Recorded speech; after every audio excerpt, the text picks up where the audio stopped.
കഴിഞ്ഞ ആഴ്ചയിൽ നമ്മൾ 2-ാം അധ്യായത്തിൻ്റെ തുടക്കം വായിക്കാൻ ഇടയായി തീർന്നു. ഇപ്പോൾ നമ്മൾ പ്രധാനമായിട്ടും കണ്ടുകൊണ്ടിരിക്കുന്ന വിഷയം എന്ന് പറയുന്നത് പൗലോസ് തൻ്റെ അപ്പോസ്തലത്വം, ആ അപ്പോസ്റ്റൽഷിപ്പ് അതിനെ ചോദ്യം ചെയ്ത ആൾക്കാർക്ക് കൊടുക്കുന്ന മറുപടിയാണ്. അതായത് യഹൂദ മതം പഠിപ്പിക്കുന്ന നുഴഞ്ഞുകയറ്റക്കാരായ ആൾക്കാർ അവരുടെ ഒരു പ്രധാന അജണ്ട പൗലോസ് ഒറിജിനൽ അല്ല, ഡ്യൂപ്ലിക്കേറ്റ് ആണ് എന്ന് പറഞ്ഞ് പഠിപ്പിക്കലായിരുന്നു. അവരതിൽ ഒരു പരിധി വരെ വിജയിച്ചു. പൗലോസിനെ കർത്താവ് നേരിട്ട് പൗലോസിനെ കർത്താവിനെ കാണാൻ കഴിഞ്ഞിട്ടില്ല. അതൊക്കെ മറ്റ് ശിഷ്യന്മാർക്കാണ് ആ അവസരം ഉണ്ടായിരുന്നത്. ഈ വക കാര്യങ്ങളൊക്കെ അവർ പറഞ്ഞു. മാത്രമല്ല പൗലോസ് ഈ യഹൂദന്മാരെ അല്ലാത്ത ജാതികളായ ആൾക്കാരെ അവരെ സുഖിപ്പിക്കാൻ വേണ്ടി അവരുടെ സന്ദേശത്തിൽ ചെറിയ തൻ്റെ സന്ദേശത്തിൽ ഡയലൂഷൻ വരുത്തി. അതുകൊണ്ട് തന്നെ അവർക്ക് അക്സെപ്റ്റബിൾ ആയിട്ടുള്ള രീതിയിലാണ് അവതരിപ്പിച്ചത്. അതുകൊണ്ട് ഒറിജിനൽ അല്ല.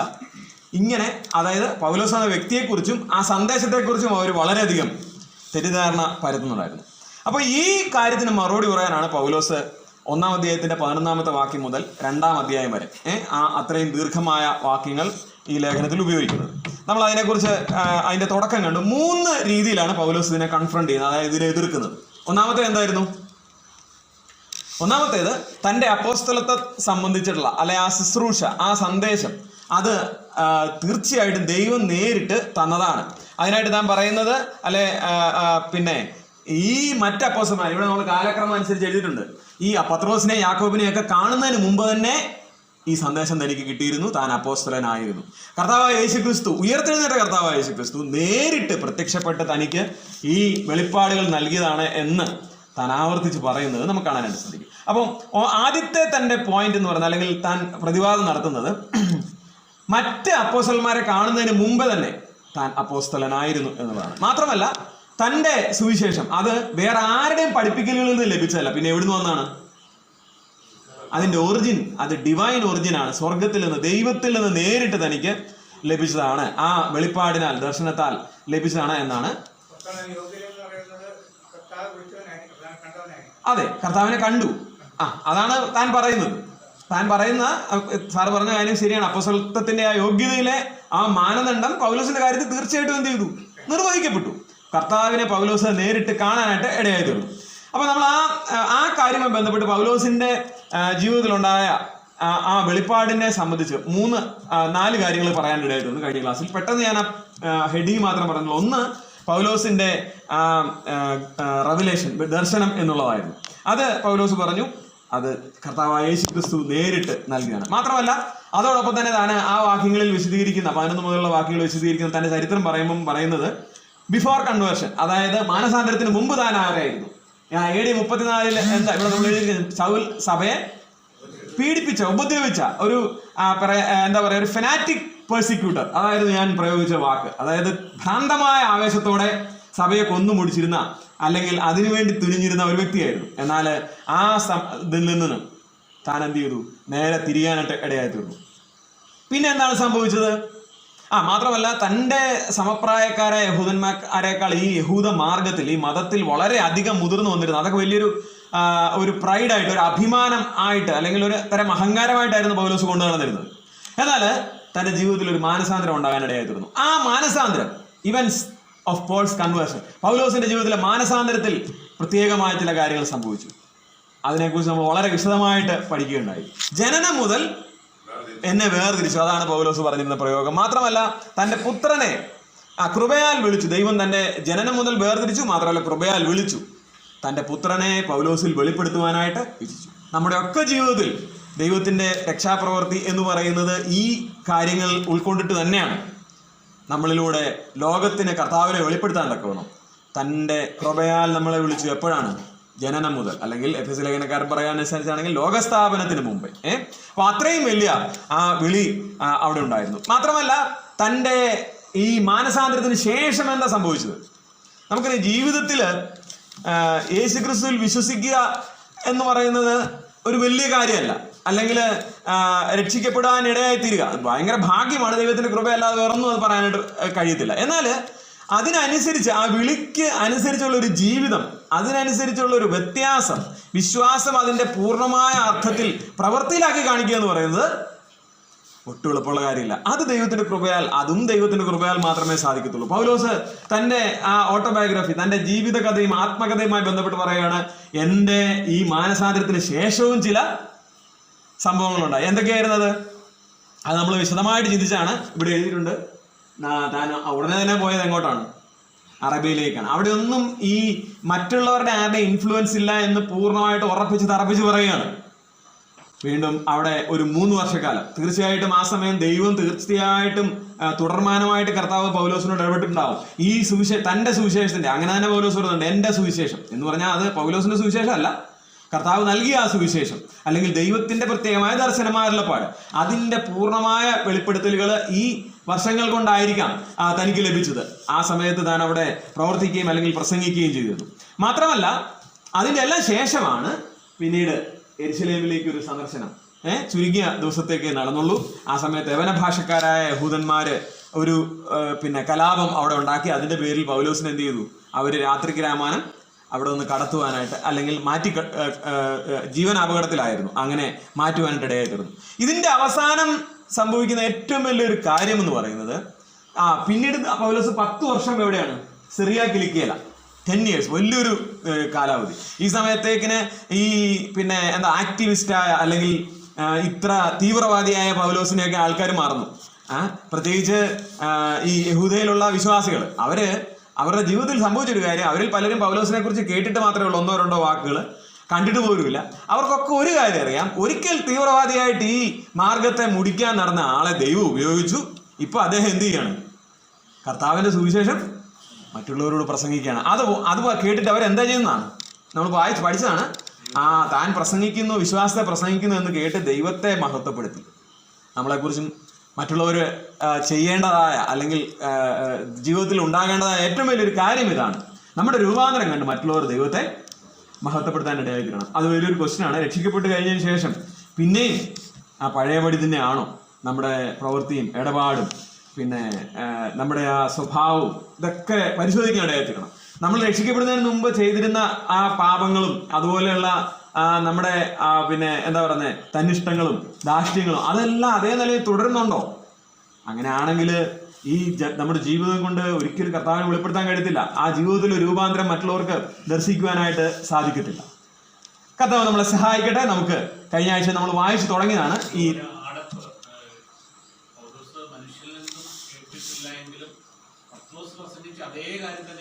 അത് നമ്മൾ പറയാൻ പോകുന്നത് 2-ാം അധ്യായത്തിന്റെ വിഷയം. അതായത് 1-ാം അധ്യായത്തിൽ താൻ പറഞ്ഞത് തന്റെ അപ്പോസ്തലത്വം അത് എവിടെ നിന്നാണ് വന്നത്?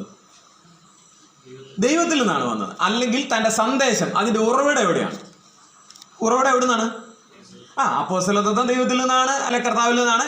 അതുപോലെ തനിക്ക് നൽകിയ സന്ദേശം അതിന്റെ ഉറവിടവും എവിടെയാണ്? ഡിവൈനാണ്, സ്വർഗീയമാണ്, ദൈവത്തിൽ നിന്ന് മാത്രമാണ് വന്നത്. 2-ാം അധ്യായത്തിൽ തന്റെ പ്രധാന പ്രതിപാദ്യ വിഷയം തന്റെ സന്ദേശത്തിന്റെ not the origin but the content, അതായത് ഉള്ളടക്കം. എബിസോദൻ പറഞ്ഞ ആ പ്രയോഗം തന്നെ എടുക്കുകയാണ്. ഈ മറ്റ് അപ്പോസ്തലന്മാർ പറഞ്ഞ അതേ സന്ദേശം തന്നെ ആര് പറയാൻ ഇടയായി തീർന്നു? പൗലോസ് പറയാൻ ഇടയായി തീർന്നു. മനസ്സിലായോ? ഈ വേദപുസ്തകം എന്ന് പറയുന്നത് തന്നെ ദൈവത്തിന്റെ വചനമാണെന്നുള്ളതിന്റെ ഏറ്റവും വലിയ തെളിവ് എന്നാണെന്നറിയോ? അതായത് ഒരിക്കലും കണ്ടുമുട്ടിയിട്ടില്ലാത്ത ആൾക്കാർ, ജീവിതത്തിന്റെ ഒരു തലത്തിലും യാതൊരു സാമ്യവുമില്ലാത്ത ആൾക്കാർ.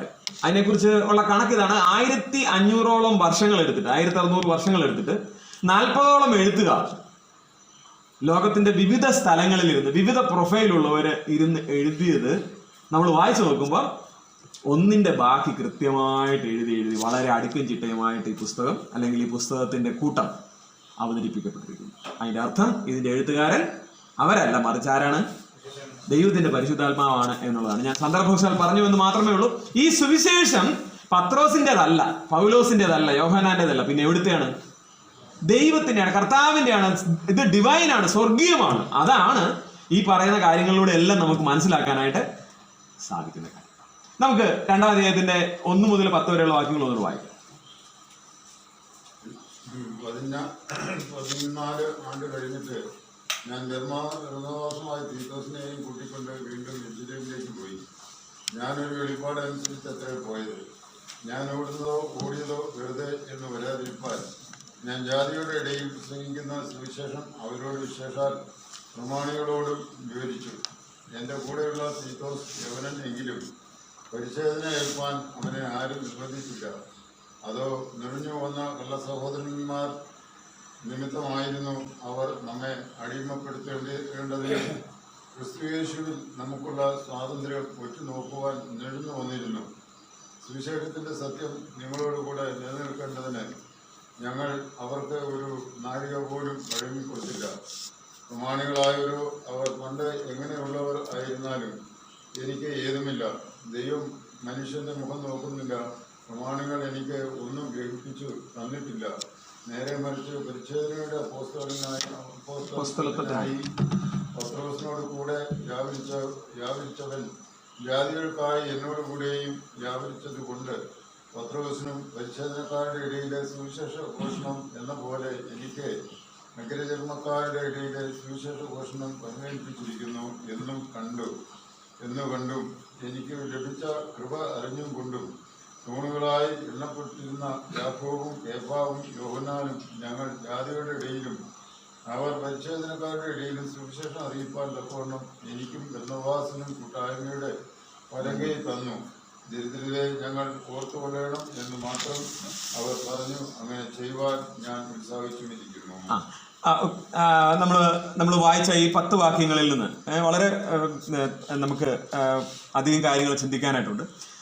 ഞാൻ പറഞ്ഞു, തൻ്റെ അപ്പോസ്തലത്വം അത് ഈ മറ്റ് അപ്പോസ്തലന്മാരെ കണ്ടുമുട്ടുന്നതിന് മുമ്പ് തന്നെ ഉള്ളതായിരുന്നു എന്ന് പൗലോസ് ആദ്യത്തെ 1-ാം അധ്യായത്തിലെ 11 മുതൽ 24 വരെയുള്ള വാക്യങ്ങളിലൂടെ തെളിയിക്കാൻ ആഗ്രഹിക്കുകയാണ്. ഇവിടെ 2-ാം അധ്യായത്തിന്റെ 1 മുതൽ 10 വരെയുള്ള വാക്യത്തിൽ പൗലോസ് ഉന്നയിക്കുന്ന വാദം എന്ന് പറയുന്നത്, തനിക്ക് മറ്റ് അപ്പോസ്തലന്മാർക്ക് ആരുടേതിന് തുല്യമായ സ്ഥാനം അപ്പോസ്തലന്മാർ, അതായത് പത്രോസ്, യാക്കോബ്, യോഹന്നാൻ ഇവരെയുള്ളവരെ കൊടുത്തിരുന്നു എന്നുള്ളതാണ്.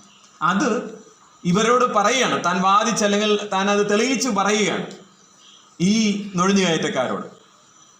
അതിന് വേണ്ടിയിട്ട് ഒരു ഇൻസിഡന്റ്, ഒരു സംഭവം ഇവിടെ പറയുകയാണ്.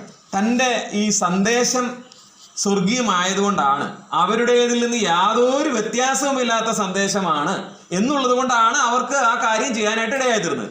ഈ യാക്കോബും പത്രോസും ഒക്കെ പ്രസംഗിച്ച, അല്ലെ യോഹന്നാൻ പ്രസംഗിച്ച സന്ദേശത്തിന് വൈരുദ്ധ്യമായിട്ടായിരുന്നു പൗലോസ് പ്രസംഗിച്ചിരുന്നതെങ്കിൽ അവർക്ക് ഒരു കാരണവശാലും ഈ തന്നോട് അവരെ തുല്യനായിട്ട് പരിഗണിക്കാനായിട്ട് പറ്റത്തില്ലായിരുന്നു, അവരെ എതിർത്തേനെ. ഇവിടെ 14 ആണ്ട് കഴിഞ്ഞിട്ട് എന്ന് പറഞ്ഞാൽ രക്ഷിക്കപ്പെട്ടതിന് അല്ലെ മാനസാന്തരത്തിന് 14 വർഷത്തിന് ശേഷം താന് ഇവിടെ അപ്പോസ്തല പ്രവൃത്തിയിൽ ഇത് എഴുതിയിട്ടില്ല. 14 ആണ്ട് കഴിഞ്ഞിട്ട് ബർന്നബാസുമായി തീത്തോസിനെയും കൂട്ടിക്കൊണ്ട് വീണ്ടും യെരൂശലേമിലേക്ക് പോയി. ഞാനൊരു വെളിപ്പാട് അനുസരിച്ച് അത്ര പോയത്. എഴുതിയിരിക്കുന്ന മലയാളം പുസ്തകത്തിൽ എഴുതിയിരിക്കുന്നത് ഒരു തർജ്ജിമയിൽ ഒരു ചെറിയ തെറ്റൊന്നുമില്ല, എന്നാലും ഒരു ചെറിയ ഓർഡർ പ്രശ്നമുണ്ട് എന്ന് നമുക്ക് മനസ്സിലാക്കാൻ സാധിക്കും.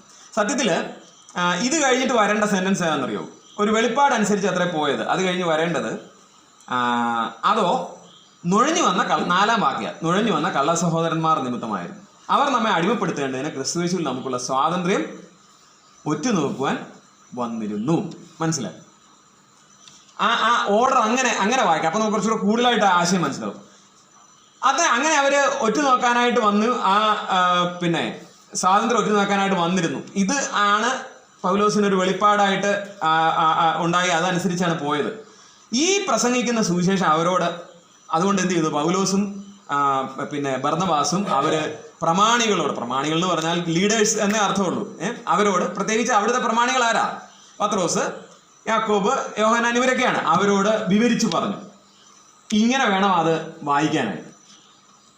അങ്ങനെ വിവരിച്ച് കേട്ടപ്പോൾ ഇവരുടെ കൂടെയുള്ള തീത്തോസ്, ഗ്രീക്കുകാരൻ, യവനൻ, അങ്ങനെയുള്ള ആൾക്കാര്, ഈ യഹൂദന്മാർ പറയുന്നത് എന്താണ്? ഈ പുറജാതികളായ ആൾക്കാർ, അതായത് ജാതീയരായ വിജാതീയരായ ഈ ആൾക്കാരെ രക്ഷിക്കപ്പെട്ട യേശുക്രിസ്തു വിശ്വസിച്ച മാത്രം പോരെ, പിന്നെ എന്ത് ചെയ്യണം? യഹൂദ മതത്തിന്റെ പരിച്ഛേദന ഉൾപ്പെടെയുള്ള എല്ലാ ആചാരങ്ങളും, റിച്വൽസ്, സെറിമണീസ്, അത് എല്ലാം, സെറിമോണിയൽസ് എല്ലാം അവര് അംഗീകരിക്കണം. യാതൊരു വിട്ടുവീഴ്ച അതിന് പാടില്ല എന്നാണ്. പക്ഷേ ഈ തൂണുകളായ എണ്ണപ്പെട്ട അല്ലെങ്കിൽ ഈ നേതാക്കളായ പ്രമാണികളായ ഇവരെന്താ ചെയ്യുന്ന? അവനെ തീത്തോസ് എവനെങ്കിലും പരിച്ഛേദന ഏൽപ്പാൻ അവനെ ആരും നിർബന്ധിച്ചില്ല. മനസ്സിലായോ? ഇപ്പോൾ ഇങ്ങനെയാണ് അത് വായിക്കേണ്ടത്. ഓക്കെ, നമുക്കത് കുറച്ചുകൂടെ വിശദമായിട്ട് ചിന്തിക്കാം. ഈ അപ്പോസ്തലന്മാരുടെ കൺസൾട്ടേഷൻ, അപ്പോസ്തലന്മാരുമായിട്ടുള്ള കൺസൾട്ടേഷൻ, അവരോടുള്ള ആ കണ്ടുമുട്ടല് പൗലോസ് വന്നിട്ട് നേരെ എല്ലാവരുടെ മുമ്പിൽ വെച്ച് അങ്ങ് ചെയ്യുകയല്ല ചെയ്തത്. പിന്നെ എങ്ങനെ ചെയ്തത്? ആദ്യമേ പ്രമാണികളായ അല്ലെങ്കിൽ ഈ ലീഡേഴ്സായ ആൾക്കാരോട് ആണ് ഒരു പ്രൈവറ്റ് കൺസൾട്ടേഷൻ നടത്തി. ഇത് കേൾക്കുമ്പോൾ നമുക്കൊരു പക്ഷേ ഒരു സംശയം തോന്നും, ഈ പൗലോസിന് തന്നെ ചില സംശയം ഉണ്ടായിരുന്നോ തൻ്റെ സന്ദേശത്തെക്കുറിച്ച്, അല്ലെ താൻ പ്രസംഗിച്ചതിനെ കുറിച്ച് ഒക്കെ ഒരു ചെറിയ ഡൗട്ട് ഉള്ളതുകൊണ്ടാണോ ആദ്യം പോയി അവരെ ഒന്ന് സോപ്പിട്ട് ഒന്ന് അടക്കിയിട്ട് ഒരു കാര്യമൊക്കെ ഒന്ന് നയത്തിൽ പറഞ്ഞ? അങ്ങനെയൊന്നും അല്ല. അപ്പൊ തൻ്റെ സന്ദേശത്തെക്കുറിച്ചോ തൻ്റെ അപ്പോസ്തലത്വത്തെക്കുറിച്ചോ പൗലോസിന് ഇവിടെ നല്ല ഒരു പോയിന്റിലും ഒരു സംശയവും ഇല്ല. പക്ഷെ എന്നാലും നമുക്ക് നല്ലൊരു മാതൃക അതിനകത്തുണ്ട്, അതുകൊണ്ട് ഞാനത് പറയുന്നത്. എന്നാലും നമ്മൾ ഇങ്ങനത്തെ കോൺട്രവേഴ്സീസ് ഒക്കെ ഉണ്ടല്ലോ, അതായത് ഇങ്ങനെ വൈരുദ്ധ്യമായിട്ട് അവതരിപ്പിക്കേണ്ട കാര്യങ്ങളൊക്കെ ഒരുപക്ഷെ ചിലപ്പം ഒരു വലിയ ബാസിന്റെ മുമ്പാകെ ഒരു വലിയ ആൾക്കൂട്ടത്തിന് മുമ്പാകെ അവതരിപ്പിച്ച എന്നാ പറ്റുമെന്ന് വെച്ച് കഴിഞ്ഞാൽ വൈകാരിക വിസ്ഫോടനം ഉണ്ടാവും. മനസ്സിലായി? അവിടെ എന്തോ ചിലർ അങ്ങനെയും ചിലർ ഇങ്ങനെയും ആർത്തു എന്ന് അപ്പോസ്തല പ്രവൃത്തി നമ്മൾ വായിക്കത്തില്ല. എന്നതാ കാര്യമൊന്നും മനസ്സിലാകത്തില്ല. അവരെന്ത് പറഞ്ഞാലും സിന്ദാബാദ് വിളിക്കുന്ന കുറെ ആൾക്കാരായിരിക്കും, പ്രത്യേകിച്ച് ഈ താഴെത്തട്ടിലുള്ള ആൾക്കാർ. അവർ ഈ ഇതിന്റെ തത്വങ്ങളോ ആശയങ്ങളോ ഒന്നും യഥാർത്ഥമായി ഉൾക്കൊണ്ടവരോ മനസ്സിലാക്കി. ഞാൻ ജനറലായിട്ട് പറയണം, ഈ ഒരു വിഷയത്തെ സംബന്ധിച്ച് മാത്രമല്ല, പ്രത്യേകിച്ച് നമ്മൾ അതുകൊണ്ട് തന്നെ ഇങ്ങനെയുള്ള കാര്യങ്ങൾ ഒരു മാസിന്റെ മുമ്പാകെ ഒരു വലിയ ആൾക്കൂട്ടത്തിന് മുമ്പാകെ അവതരിപ്പിച്ചാൽ പലപ്പോഴും ഒരു കലക്കം ആയി മാറുകയുള്ളത്. എന്നാൽ ഇവിടെ അപ്പോസ്തലനായ പൗലോസ് ദൈവത്തിന്റെ പ്രത്യേക ഒരു അരുളപ്പാടും ആ കാര്യത്തിൽ ഉണ്ടായി കാണുമെന്ന് ഞാൻ വിശ്വസിക്കുകയാണ്. പൗലോസ് ഇവിടെ പറയുന്നത്, ഞാൻ ഓടിയതും അധ്വാനിച്ചതും വെറുതെ എന്ന് വരാതിരിക്കാൻ. അത് നമ്മൾക്ക് വളരെ സ്ട്രൈക്കിംഗ് ആയിട്ടുള്ളൊരു പോയിന്റാണ്. നമ്മൾ കുറേ കാര്യങ്ങൾ ചെയ്യുന്നുണ്ട്, പക്ഷേ അതിന്റെ കറക്റ്റായിട്ടുള്ള ഫ്രൂട്ട് കിട്ടണമെന്നുണ്ടെങ്കിൽ ചില പ്രത്യേക കാര്യങ്ങൾ, ചില സ്റ്റെപ്പ് എടുക്കേണ്ടതായിട്ട് വരും. ഞാനിങ്ങനെ പറഞ്ഞിട്ടുള്ളതെന്ന് തോന്നുന്നു, ഒരു മേയർ ഒരിക്കലും തൻ്റെ ഓഫീസിൻ്റെ റൂമിലിരുന്നിട്ട് താഴെ ഈ ആ കോർപ്പറേഷനിലെ പുൽത്തകിടി ലോൺ റെഡിയാക്കുന്ന, അത് വൃത്തിയാക്കുന്ന തൊഴിലാളികളെ നോക്കുകയാണ്. ഇവരെന്നാ ചെയ്യുന്നത് നോക്കുക. അദ്ദേഹത്തിൻ്റെ ജോലി തിരക്കിൻ്റെ ഇടയ്ക്കിൽ താഴേക്ക് നോക്കും. ഇത് മേളിലുള്ളത്തെ ഒരു നിലയാണ്. അപ്പൊ അവിടെ പുള്ളി പെട്ടെന്ന് അങ്ങ് അത്ഭുതമായിപ്പോയി. ഒരാള് ഈ സ്ഥലത്ത് ഇങ്ങനെ കുഴി എടുത്തുകൊണ്ടിരിക്കുകയാണ്, പല പല കുഴികൾ എടുത്തുകൊണ്ടിരിക്കുക. കുറച്ച് പുറകെ വരുന്ന വേറെ രണ്ടാമൻ എന്ത് ചെയ്യുന്നു, ഇയാൾ വന്ന് ഈ കുഴിയെല്ലാം മൂടി കളയുന്നു. അപ്പൊ ഇതെന്തായിരിക്കും ഇയാളൊരു 5 മിനിറ്റ് നോക്കി വാച്ച് ചെയ്ത്. അപ്പൊ ഇവരിത് ഈ പരിപാടി ഇങ്ങനെ തുടർന്നുകൊണ്ടിരിക്കുകയാണ്. അദ്ദേഹത്തിന് ദേഷ്യം വന്നു, കാരണം ഇതെല്ലാം കോർപ്പറേഷന്റെ കാശല്ലേ. താഴെ ഇറങ്ങി വന്നിട്ട് അവരെ രണ്ടുപേരെയും വിളിച്ചു, നിങ്ങൾ എന്തായി ചെയ്യുന്നത്? നിങ്ങൾ ആക്ച്വലി ചെയ്യുന്നത് ഒരാളുടെ പ്രവൃത്തി മറ്റൊരാള് ഇല്ലാതാക്കി കളയുക, ഇതെന്നാ പരിപാടിയാണ്? അപ്പൊ അതില് നേതാവ് പറഞ്ഞു, സാറേ ഞങ്ങൾ യഥാർത്ഥത്തിൽ 3 പേരാണ് ഉണ്ടായിരുന്നത്. ഒരാള് കുഴിയെടുക്കും, അപ്പൊ ആ മൂലയ്ക്ക് എന്ത് കാണിച്ചു കൊടുത്ത് അവിടെ കുറെ തൈ ഇരിക്കുന്നുണ്ടോ, അത് രണ്ടാമത്തെ നടണം, പാക്കറ്റൊക്കെ പൊട്ടിച്ച് ഇറക്കി വെക്കണം. 3-ാമത്തെ ആൾ എന്ത് ചെയ്യണം, ബാക്കി മണ്ണിട്ട് മൂടണം. ഇന്ന് 2-ാമത്തെ ആൾ വന്നിട്ടില്ല, അതുകൊണ്ട് ഞങ്ങൾക്ക് ഞങ്ങളുടെ പരിപാടി നിർത്താൻ പറ്റത്തില്ലല്ലോ, അതുകൊണ്ട് ഇതിങ്ങനെ ചെയ്തു പോയാന്ന് പറഞ്ഞു. ഞാൻ പറഞ്ഞത്, നമ്മള് ഓടുന്നതും അധ്വാനിക്കുന്നതും ഒക്കെ ഇതുപോലെ ഈ തൈ വെക്കാതെ ചിലപ്പോൾ എന്ത് ചെയ്യും, മൂടിക്കളയും. അത് വരരുത്. അപ്പൊ ഓടിയതും അധ്വാനിക്കുന്നതും നല്ല കാര്യമാണ്, പക്ഷേ അതിന് ഫലമുണ്ടാകുന്നു എന്നുള്ളത് നമ്മുടേതായ നിലയിൽ ഉറപ്പുവരുത്താനായിട്ട് അല്ലെങ്കിൽ അതിന് വേണ്ട ശ്രമങ്ങൾ നടത്തും. ഇവിടെ ഞാൻ പറഞ്ഞ ഒരു വൈകാരികമായി ആ വിഷയം ലീഡ് ചെയ്യപ്പെടാതെ വളരെ ടാക്ടിക്കായിട്ട് അതിനെ ഹാൻഡിൽ ചെയ്യുന്നത് നമുക്ക് കാണാനായിട്ട് സാധിക്കും. ആദ്യമേ അവരോട് ചെന്ന് ഈ പ്രമാണികളായവരോട് അല്ലെങ്കിൽ ഈ നേതാക്കന്മാരോട് അവരോട് ഈ വിഷയം അവതരിപ്പിക്കുകയാണ്. അവരോട് ഈ വിഷയം അവതരിപ്പിച്ചു, അവരോട് സഭയോട് ഒന്നടങ്കം സംസാരിക്കാതെ അവരോട് സംസാരിച്ചു. അവരതിനകത്ത് കൺവിൻസ് ആയി, അല്ലെങ്കിൽ ആ ഒരു കോൺഫ്ലിക്റ്റ് ആൻഡ് കൺഫ്യൂഷൻ ഒഴിവാക്കാനായിട്ട് അവരെ ആദ്യം ബോധ്യപ്പെടുത്തി. ഇത് കഴിഞ്ഞിട്ട് എന്തായിരിക്കും ഓട്ടോമാറ്റിക്കലി സംഭവിച്ചിരിക്കുന്നത്, അവിടെ പ്രത്യേകിച്ച് എഴുതിയിട്ടില്ലെങ്കിൽ പോലും അവരുടെ പൂർണ്ണ പിന്തുണയോടെ ആരെങ്കിലും ഇതിനെക്കുറിച്ച് എന്തെങ്കിലും ഒരു സംശയം, കാരണം അതിന് സംശയവും ഉടപ്പമൊക്കെ വരുന്നുണ്ട്. നമ്മൾ ആ വാക്യം ക്രമമായിട്ട് ഞാൻ പറഞ്ഞല്ലോ, ഒന്ന് ഓർഡർ ചേഞ്ച് ചെയ്ത് വായിക്കണം എന്ന് പറഞ്ഞപ്പം തൊട്ടു പുറകെ ഇവരോട് സംസാരിച്ച് കഴിഞ്ഞപ്പോൾ ഒരു വിഷയം സംബന്ധിച്ച് അവിടെ വലിയ ഉടക്കമുണ്ടായി. ആ വിഷയം എന്തായിരുന്നു, ഇവരോട് കൂടെ വന്ന, അതായത് പൗലോസ് ബർന്നബാസ് കൂടെ ഒരാളെ അവിടെ കൊണ്ടുപോയി. ആരാണ്? തീത്തോസ്. ഇദ്ദേഹം ഒരു യവന സഹോദരനാണ്. കർത്താവായ യേശു ക്രിസ്തുവിനെ രക്ഷിതാവായി സ്വീകരിച്ച് വിശ്വസിച്ച് മുമ്പോട്ട് വന്നിരിക്കുന്ന ഈ വ്യക്തിയാണ്. പൗലോസിന്റെ ഏറ്റവും ആത്മാർത്ഥമായ സുഹൃത്തുക്കളിൽ ഒരാളാണ് ഈ തീത്തോസാണ്. പിന്നീട് തീത്തോസിന്റെ ലേഖനം എഴുതിയിരിക്കുന്നത്. അപ്പൊ ദൈവം എത്ര അധികം ഉപയോഗിച്ചൊരു വ്യക്തിയാണെന്ന് ആലോചിക്കണം. ഈ തീത്തോസ് യവനനായതുകൊണ്ട് ഇവിടെയുള്ള ഈ ജുഡൈസേഴ്സ് അല്ലെങ്കിൽ ഈ യഹൂദ മതം പഠിപ്പിക്കുന്ന ആൾക്കാർ അവരെന്ത് പറഞ്ഞു, പുള്ളി പരിശോധനയായിട്ട് പറ്റത്തുള്ളൂ. പക്ഷെ അതിനു മുമ്പേ എന്തായി, ഇവിടെ കാര്യങ്ങൾ സെറ്റായി. അപ്പോസ്തലന്മാർ പറഞ്ഞു ഒരു കാരണവശാലും ആ കാര്യത്തിന് തീത്തോസിനെ നിർബന്ധിക്കാനായിട്ട് പാടില്ല. ഞാൻ പറഞ്ഞതിന്റെ ആശയം മനസ്സിലായി. അപ്പോൾ വളരെ ആ നിലയിൽ കർത്താവിന്റെ ആലോചന പ്രകാരം അത് ആ വൈകാരിക പ്രകടനങ്ങൾ ഒഴിവാക്കി അവർക്കത് കൺവിൻസ് ചെയ്യാനായിട്ട് സാധിച്ചു. എന്തുകൊണ്ടാണ് തീത്തോസിനെ കൊണ്ടുവന്നത്? ഇവിടെ ഈ വിഷയം തീർച്ചയായിട്ടും ഉണ്ടാകും, അങ്ങനെ തന്നെ അത് ഉണ്ടായി എന്നുള്ളത് കൊണ്ട് നമുക്ക് ഇങ്ങനെ വേണേൽ പറയാൻ പറ്റും, പൗലോസ് ഇതൊരു ടെസ്റ്റ് കേസ് ആയിട്ടാണ് ആരെ കൊണ്ടുവന്നത്? തീത്തോസിനെ കൊണ്ടുവന്നത്. കാരണം എന്തായാലും തീത്തോസിനെ കൊണ്ട് വരുമ്പോൾ അവരെന്ത് ചെയ്യും? ഈ വിഷയത്തിൽ ഒരു ഉടക്കുണ്ടാക്കും. അപ്പൊ ഇത് അവരുടെ മേൽ അവരെ ബോധിപ്പിക്കാനായിട്ട്, അല്ലെങ്കിൽ അവിടെയുള്ള മറ്റുള്ളവർക്ക് ഒരു ഭാരമാകാതെ ഇതിന്റെ എന്താണ് ഇതിന്റെ പിന്നിലുള്ള കാര്യം എന്നൊന്ന് പറഞ്ഞ് മനസ്സിലാക്കിക്കുവാനായിട്ട് പൗലോസിന് കഴിഞ്ഞു. പക്ഷേ അവിടെ എന്തായി? അതിശക്തമായ നിർബന്ധം. ആ പ്രയോഗം നമുക്ക് കാണാനായിട്ട് സാധിക്കും. അതോ ഈ തീത്തോസിനെ പരിശോധന ഏൽക്കാൻ ആരും നിർബന്ധിച്ചില്ല. ആര്? അപ്പോസ്തലന്മാര്. എന്നാൽ മറ്റുള്ളവരത് ശക്തമായിട്ട് ഉന്നയിക്കാൻ ഇടയായിത്തീർന്നു, അവരെ നിർബന്ധിക്കാനായിട്ട് ഇടയായിത്തീർന്നു. അവരെ കുറിച്ച് പറയുന്നത് കള്ള സഹോദരന്മാർ നിമിത്തം എന്നാണ്. നുഴഞ്ഞു വന്ന കള്ള സഹോദരന്മാർ, ഇൻട്രൂഡേഴ്സ്. നമുക്കറിയാം, ഇന്ത്യയുടെ വടക്കേ അതിർത്തിയായ കാശ്മീരിൽ ഏറ്റവും വലിയ ഭീഷണി എന്താണ്? പാകിസ്ഥാനിൽ നിന്നുള്ള തീവ്രവാദികളുടെ നുഴഞ്ഞുകയറ്റമാണ്. നുഴഞ്ഞുകയറ്റം എന്ന് പറയുന്നത്, ഞങ്ങൾ ഭംഗടയിൽ ആരാധിച്ചുകൊണ്ടിരുന്ന സമയത്ത് അവിടെ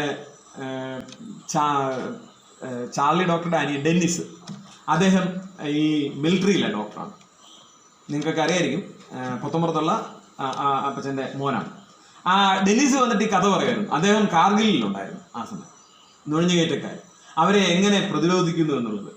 ആക്ച്വലി ഈ പട്ടാളക്കാരുടെ ടെന്റുകൾ ഇങ്ങനെയുള്ള സ്ഥലത്തേക്ക് ഇവന്മാര് ദിവസങ്ങളും മാസങ്ങളും പണിപ്പെട്ട് പതിയെ ലിറ്ററലി നുഴഞ്ഞുകയറ്റാണ്. എഴഞ്ഞ് കയറി വന്നിട്ട് എന്ത് ചെയ്യുക?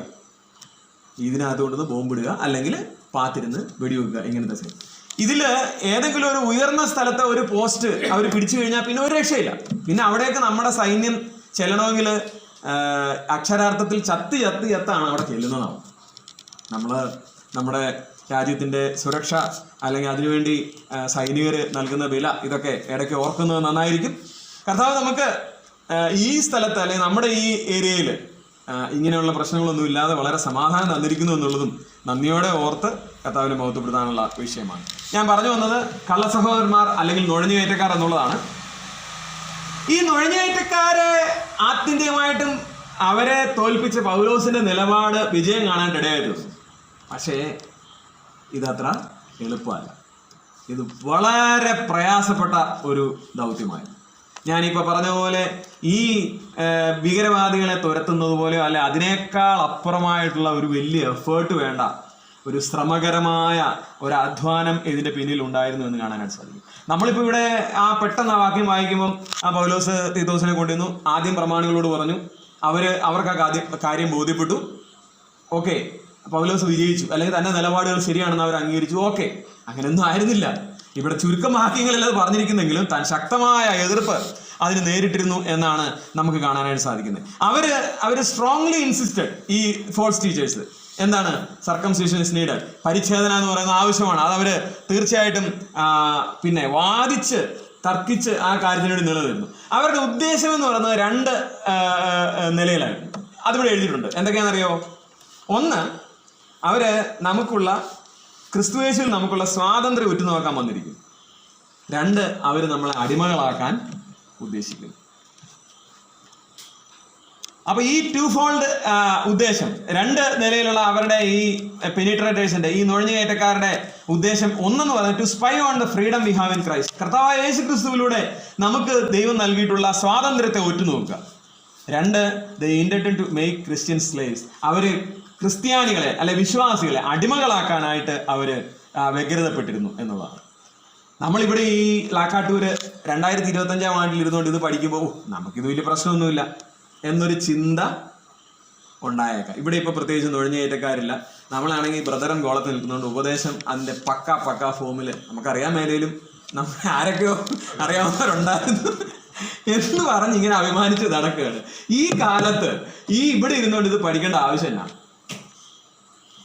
രണ്ട് കാര്യങ്ങൾ വളരെ ഇമ്പോർട്ടൻ്റ് ആണ്. കർത്താവ് നമ്മളെ സഹായിക്കട്ടെ. ഞാനിത് ഭയത്തോടെയാണ് എൻ്റെ ജീവിതത്തെ നോക്കിയിട്ട്, അല്ലെങ്കിൽ നമ്മുടെ ജീവിതത്തെ നോക്കിയിട്ട് ചിന്തിച്ചിട്ട് പറയുന്നത്. കർത്താവായ യേശു ക്രിസ്തുവിലൂടെ പിതാവായ ദൈവം നമുക്ക് നൽകിയിരിക്കുന്ന സ്വാതന്ത്ര്യം, അതിന് ഒറ്റുനോക്കാനായിട്ട് ഈ ഇൻട്രോഡ്യൂസ് ഇവരുടെ പ്രധാന ആളെന്ന് പറയുന്നത് പിശാചാണ്. പിശാച് ഇങ്ങനെയുള്ള ആൾക്കാരെ അയച്ച് ഈ സ്വാതന്ത്ര്യത്തെ ഒറ്റുനോക്കണം. മാത്രമല്ല, വീണ്ടും ഒരിക്കൽ സ്വാതന്ത്ര്യം പ്രാപിച്ചു എന്ന് നമ്മൾ യഥാർത്ഥ സ്വാതന്ത്ര്യത്തിലേക്ക് പറന്നു വന്നിരിക്കുന്നു എന്ന് ഡിക്ലെയർ ചെയ്തിട്ട് അതിന്റെ വക്താക്കളായി നിൽക്കുന്ന നമ്മള് പിന്നെയും അടിമത്തത്തിൽ കുടുങ്ങിപ്പോകുന്നു. തുടർന്നുള്ള വാക്യങ്ങളൊക്കെ വായിക്കുമ്പോൾ ശരിക്കും പറഞ്ഞാൽ നമ്മൾ ഞെട്ടിത്തരിച്ചു പോകും. അടുത്ത ഭാഗത്തേക്ക് വരുമ്പോൾ ഈ പറയുന്ന കാര്യങ്ങൾ പിന്നെയും നമ്മൾ പ്രമാണത്തിലേക്ക് പോവുകയാണെങ്കിൽ ഇവരുടെ കോണ്ടെക്സ്റ്റിൽ ന്യായപ്രമാണത്തിലേക്കും അതിന്റെ പിന്നെ ഈ ആചാരങ്ങളിലേക്കും ഒക്കെ പോകുകയാണെങ്കിൽ എന്തൊരു വലിയ പ്രശ്നമാണത്. അവര് നമ്മളെ അടിമപ്പെടുത്താൻ വ്യഗ്രത കാണിക്കുമ്പോൾ അതിന് വഴങ്ങാൻ പാടില്ല. പൗലോസ് പറയാണ്, ഞാൻ ഒരു നാഴിക പോലും അവർക്ക് വഴങ്ങിയില്ല. ഇതിനകത്ത് നമുക്ക് ഇങ്ങനെ ആരെങ്കിലും അടിമപ്പെടുത്താൻ വന്നാൽ നമ്മുടെ ആക്ഷൻസ് അല്ലെ നമ്മുടെ റെസ്പോൺസ് എപ്പോഴെങ്കിലും ഉണ്ടായാൽ മതി. അല്ലെങ്കിൽ അടുത്ത പിന്നെ YMF-ന്റെ ഒരു ക്യാമ്പ് നടക്കുമ്പോൾ നമ്മൾ ഇതിനെക്കുറിച്ച് ഒരു സിമ്പോസിയം അവതരിപ്പിച്ച് ഇതിനെക്കുറിച്ച് ബോധവൽക്കരിച്ച് ആൾക്കാരെ വിട്ടാൽ മതി. അതല്ലെങ്കിൽ നെക്സ്റ്റ് നമ്മുടെ ഒരു വലിയ കൺവെൻഷൻ നടക്കുമ്പോൾ അവിടെ ഒരു വിഷയമായിട്ട് ഇത് പറഞ്ഞാൽ മതി. നോ, അങ്ങനെയല്ല. ഇതിനെ വെച്ച് പൊറുപ്പിക്കുക എന്ന് പറഞ്ഞാൽ ഏറ്റവും ഭയങ്കര അപകടമാണ്. അതുകൊണ്ടാണ് പൗലോസ് പറഞ്ഞത്, ഞാൻ ഒരു നാഴിക പോലും ഞങ്ങൾ എന്ന് പറഞ്ഞാൽ ബർന്നബാസും കൂടെ ഉള്ളവരും ഒരു നാഴിക പോലും ഒരു നിമിഷം പോലും അവർക്ക് വഴങ്ങിയിട്ടില്ല എന്നുള്ളതാണ്. ഞാനൊരു കാര്യം പറയാം, ഒരു നിമിഷം, കുറച്ച് സമയം പോയാലും കുഴപ്പമില്ല. നമുക്ക് ഇങ്ങനത്തെ അടിമത്തം എന്നൊക്കെ പറയുമ്പോൾ നമുക്ക് ഈ പല കാര്യങ്ങളും നമ്മുടെ നിത്യജീവിതത്തിലുള്ളത് അത്ര അങ്ങോട്ട് ബോധ്യം വരുന്നില്ല. നമ്മുടെ കർത്താവിദാസൻ പാമ്പാടി ജോയ് സാറ് തൻ്റെ ജീവിതത്തിൽ താൻ കണ്ടിട്ടുള്ളതാണെന്ന് അറിഞ്ഞിട്ടുള്ള ഒരു സംഭവമുണ്ട്. അതായത് ഒരു കല്യാണത്തിന് പിന്നെ രാവിലെ ചെറുക്കൻ്റെ വീട്ടിലേക്ക് ചെല്ലുകയാണ്. അവിടുന്ന് പ്രാർത്ഥിച്ച് പിന്നെ വിവാഹ സ്ഥലത്തേക്ക് പോകും. അപ്പം വിവാഹ സ്ഥലത്ത് എത്തേണ്ട ഒരു സമയവും ഒക്കെ നമുക്കറിയാം, നേരത്തെ അതിലേക്കുള്ള ദൂരവും ഒക്കെ അറിയാം. അപ്പോൾ പുറപ്പെടാനായിട്ട് സമയമായിട്ടും മാത്രമല്ല, ഈ ദേവദാസന്മാരുടെയൊക്കെ കാഴ്ചപ്പാടിൽ അവരിനി ഒരു മനുഷ്യൻ പോലും വരാനായിട്ടില്ല. എല്ലാവരും വന്നു, ഒക്കെ റെഡിയായി. പക്ഷെ ഇവരെന്ത് ചെയ്താൽ അപ്പൻ സമ്മതിക്കുന്നില്ല. ഇനി ആരാ വരാനുള്ളത്? ഒരാളിലോ വരാനുണ്ടെന്ന് പറഞ്ഞിട്ട് ഇദ്ദേഹം ഇതിങ്ങനെ ഉരുട്ടിക്കൊണ്ടിരിക്കുകയാണ്. അപ്പം ഇവർക്കൊന്നും ആളെ പിടികിട്ടുന്നില്ല. കുറച്ചു നേരം കഴിഞ്ഞ് ആരും പ്രത്യേകിച്ച് വന്നില്ല. എന്നാൽ ഇനി നമുക്ക് പ്രാർത്ഥിച്ചേക്കാം, വരുന്നവരൊക്കെ നേരിട്ട് വരട്ടെ എന്ന് പറഞ്ഞു. അപ്പൊ സംഭവം എന്താണെന്നറിയോ, പിന്നീടാണ് മനസ്സിലായി ഇങ്ങനെ രാഹു നോക്കുന്ന ആളായിരുന്നു. ഇങ്ങനെ ഈ രാഹു നോക്കിയിട്ട് ഇത് കഴിഞ്ഞിട്ട് വേണമല്ലോ ഇവിടെ നിന്ന് ഇറങ്ങാനായിട്ട്. 9:30 ഇത് തീരുന്നത്. അപ്പൊ 9:25 ഇറങ്ങിയ പുള്ളിയെങ്ങാനും കയറി പിടിച്ചെങ്കിലോ? പ്രിയപ്പെട്ടവരെ, നമ്മൾ രക്ഷിക്കപ്പെട്ടു, സ്നാനപ്പെട്ടു, വേർപെട്ട് ഇങ്ങനെ വർഷങ്ങളായിട്ട് കൂട്ടായ്മയിലൊക്കെ പോരുവാണ്. പക്ഷെ ചില കാര്യങ്ങളിൽ ഈ പറയുന്ന വിശ്വാസങ്ങളും ഈ പറയുന്ന നമ്മുടെ പഴയ അടിമത്തങ്ങളും ഒക്കെ നമ്മളെ ഇപ്പോഴും സ്വാധീനിക്കാറില്ലേ? നമ്മൾ പരിശോധനയൊന്നും കേൾക്കാൻ പോകുന്നില്ല. യഹൂദന്മാരെയൊക്കെ നമുക്ക് അവരുടെ മതവിശ്വാസത്തെയൊക്കെ നമുക്ക് പുച്ഛമാണ്, പോയി പണി നോക്കാൻ പറയും. നമ്മളെല്ലാം ക്രിസ്തുവേശു സ്വാതന്ത്ര്യം പ്രാപിച്ചവരാണ് എന്ന് നമ്മൾ ആത്മാർത്ഥമായിട്ട് പറയുന്നുണ്ട്. പക്ഷേ ഇങ്ങനെയുള്ള ചെറിയ ചെറിയ കാര്യങ്ങൾ ചില ദിവസങ്ങളിൽ നമ്മൾ എന്ത് ചെയ്യത്തില്ല, നല്ല കാര്യങ്ങളൊന്നും നമ്മൾ തുടങ്ങത്തില്ല. കല്യാണം വെക്കത്തില്ല. വെള്ളിയാഴ്ചയും ചൊവ്വാഴ്ചയൊക്കെ കല്യാണം വെച്ചാൽ ചെറിയ പ്രശ്നമുണ്ട്. ഇത് നമ്മുടെ ഒരു ധാരണയാണ്. ഞാൻ പറയട്ടെ, എത്ര വലിയ അപകടമാണ് എന്ന് ആലോചിച്ചു. എല്ലാ ദിവസവും നാളുകൾ, ഇതെല്ലാം നമ്മുടെ കർത്താവിന്റെ സൃഷ്ടിയാണ്. നമുക്ക് ഈ വിധത്തിലുള്ള യാതൊരു പ്രശ്നവുമില്ല. ഇതെല്ലാം നമ്മൾ പറയുകയും ചെയ്യും. പിന്നെ ഈ വിശ്വാസത്തിന്റെ നമുക്ക് ലഭിച്ച പിന്നെ കൃപയാൽ ഉള്ള രക്ഷയുടെ നീതീകരണത്തിന്റെ ഒക്കെ വക്താക്കളാവുകയും ചെയ്യും. എന്നിട്ട് ഇതുപോലുള്ള ചില കാര്യങ്ങൾ നമ്മളെ അടിമപ്പെടുത്തുകയാണ്. സാക്ഷാൽ സ്വാതന്ത്ര്യം പ്രാപിച്ചിട്ട് നമ്മൾ ഒരു വീട് വെക്കാൻ നേരത്ത് കണക്കൻ്റെ അടുത്ത് ഒന്ന് പോകുമ്പോൾ പോയി കഴിഞ്ഞാൽ പിന്നെ പുള്ളി പറഞ്ഞെല്ലാം ബാക്കി ചെയ്യണ്ടേ? അയാൾ പറയും, ഞാൻ വരാം, വന്നിട്ട് കുറ്റിയൊക്കെ അടിച്ചു തരാം. ഇപ്പം അവിടെ ഏത് റബ്ബർ തോട്ടത്തിന്, ഇവിടെയൊക്കെ മൊത്തം റബ്ബർ തോട്ടത്തിന് നടക്കുകയാണെങ്കിൽ ഈ കുറ്റി പ്ലാവിൻ്റെത് അല്ലെങ്കിൽ കുറ്റി താഴത്തില്ലെന്നാണ് പറയുന്നത്. എന്തൊരു കഷ്ടമാണ് ആലോചിച്ചു. പ്ലാവിന്റെ കുറ്റി കിട്ടിയില്ലെങ്കിൽ എന്ത് ചെയ്യണം? ഇയാൾ കുറ്റി ഇടിക്കാൻ സമ്മതിക്കത്തില്ല. പാലോ, അതായത് പാലയോ അല്ലെങ്കിൽ പ്ലാവോ ഉണങ്ങിയ കമ്പും പട്ടികയും ഒക്കെ ഉണ്ടെങ്കിൽ അതൊന്നും പറ്റത്തില്ലെന്നേ. അപ്പൊ അതാണ് നമ്മൾ സ്വാതന്ത്ര്യം പ്രാപിച്ചിട്ടുണ്ടോ? ഇത് കഴിഞ്ഞിട്ട് ഇങ്ങനെ പറയാണ്, ഒന്ന് കറങ്ങി നിന്ന് ഈ സാധനം മേളിൽ കൂടി ഒന്ന് ഇടണം ഏതാ കുറ്റി? അത് വന്ന് വീടിനടുത്ത് വേണം ആദ്യത്തെ കുറ്റി. എന്തൊക്കെ അനാചാരങ്ങളാണ്! നമ്മൾ വളരെ ലാഘവത്തോടെയാണോ ഇതൊക്കെ നാട്ടു നടപ്പല്ലേ എന്ന് വിചാരിച്ച് വിടുന്നതാണ്. പക്ഷെ ഞാൻ പറയട്ടെ, ഇതൊക്കെ ഒരു തരത്തിൽ നമ്മളെ അടിമപ്പെടുത്തിയിട്ടുണ്ട് എന്നുള്ളത് വളരെ സങ്കടകരമായ വിഷയമാണ്. എന്നാൽ തൻ്റെ നിലപാട്, പൗലോസിൻ്റെ നിലപാട്, ഒരു നാഴിക പോലും ഇതിനൊന്നും പറഞ്ഞു. ഈ പരിച്ഛേദന ഏൽക്കുകയാണ് ഇവിടുത്തെ വിഷയമെങ്കിലും പരിച്ഛേദനയോടൊപ്പം വേറെ കുറേ കാര്യങ്ങൾ പറയുന്നുണ്ട് അവർ. എന്തൊക്കെയാണ്? വാവ്, പെരുന്നാൾ, ശബത്ത് ഇതൊക്കെ ആചരിക്കണം. ഡയറ്ററി പിന്നെ ഇതുണ്ട്, അതായത് ലോസ് ഉണ്ട്. ഭക്ഷണ കാര്യങ്ങൾ സംബന്ധിച്ചുള്ള അടുത്ത വാക്യങ്ങൾ വരുമ്പം പത്രോസുമായിട്ടുള്ള പ്രശ്നം അതാണ്. ആ വിഷയത്തിൽ ഇതിലൊക്കെ ഇത് പാലിക്കണമെന്നാണ് അവർ അവതരിപ്പിക്കുന്നത്. അപ്പൊ കേവലം പരിച്ഛേദന എന്ന് പറയുന്ന ആ ഒരു അടയാളം മാത്രമാണ് അവർ ശടിച്ചതെന്ന് ആലോചിക്കരുത്. ഇങ്ങനെ ജീവിതത്തിലെ ദൈനംദിന ജീവിതത്തിൽ ചെറുതും വലുതുമായ പല കാര്യങ്ങളിലും ഇമാതിരി നിലപാടുകൾ കൊണ്ട് ഈ സഹോദരന്മാരെ കുഴയ്ക്കുവാനായിട്ട്, അവരെ തെറ്റിക്കുവാനായിട്ട് ഈ ഇൻട്രൂഡേഴ്സ്, ഈ നുഴഞ്ഞുകയറ്റക്കാർ, ഈ പെനിട്രേറ്റേഴ്സ് അവർ ശ്രമിച്ചിരുന്നു. എന്നാലും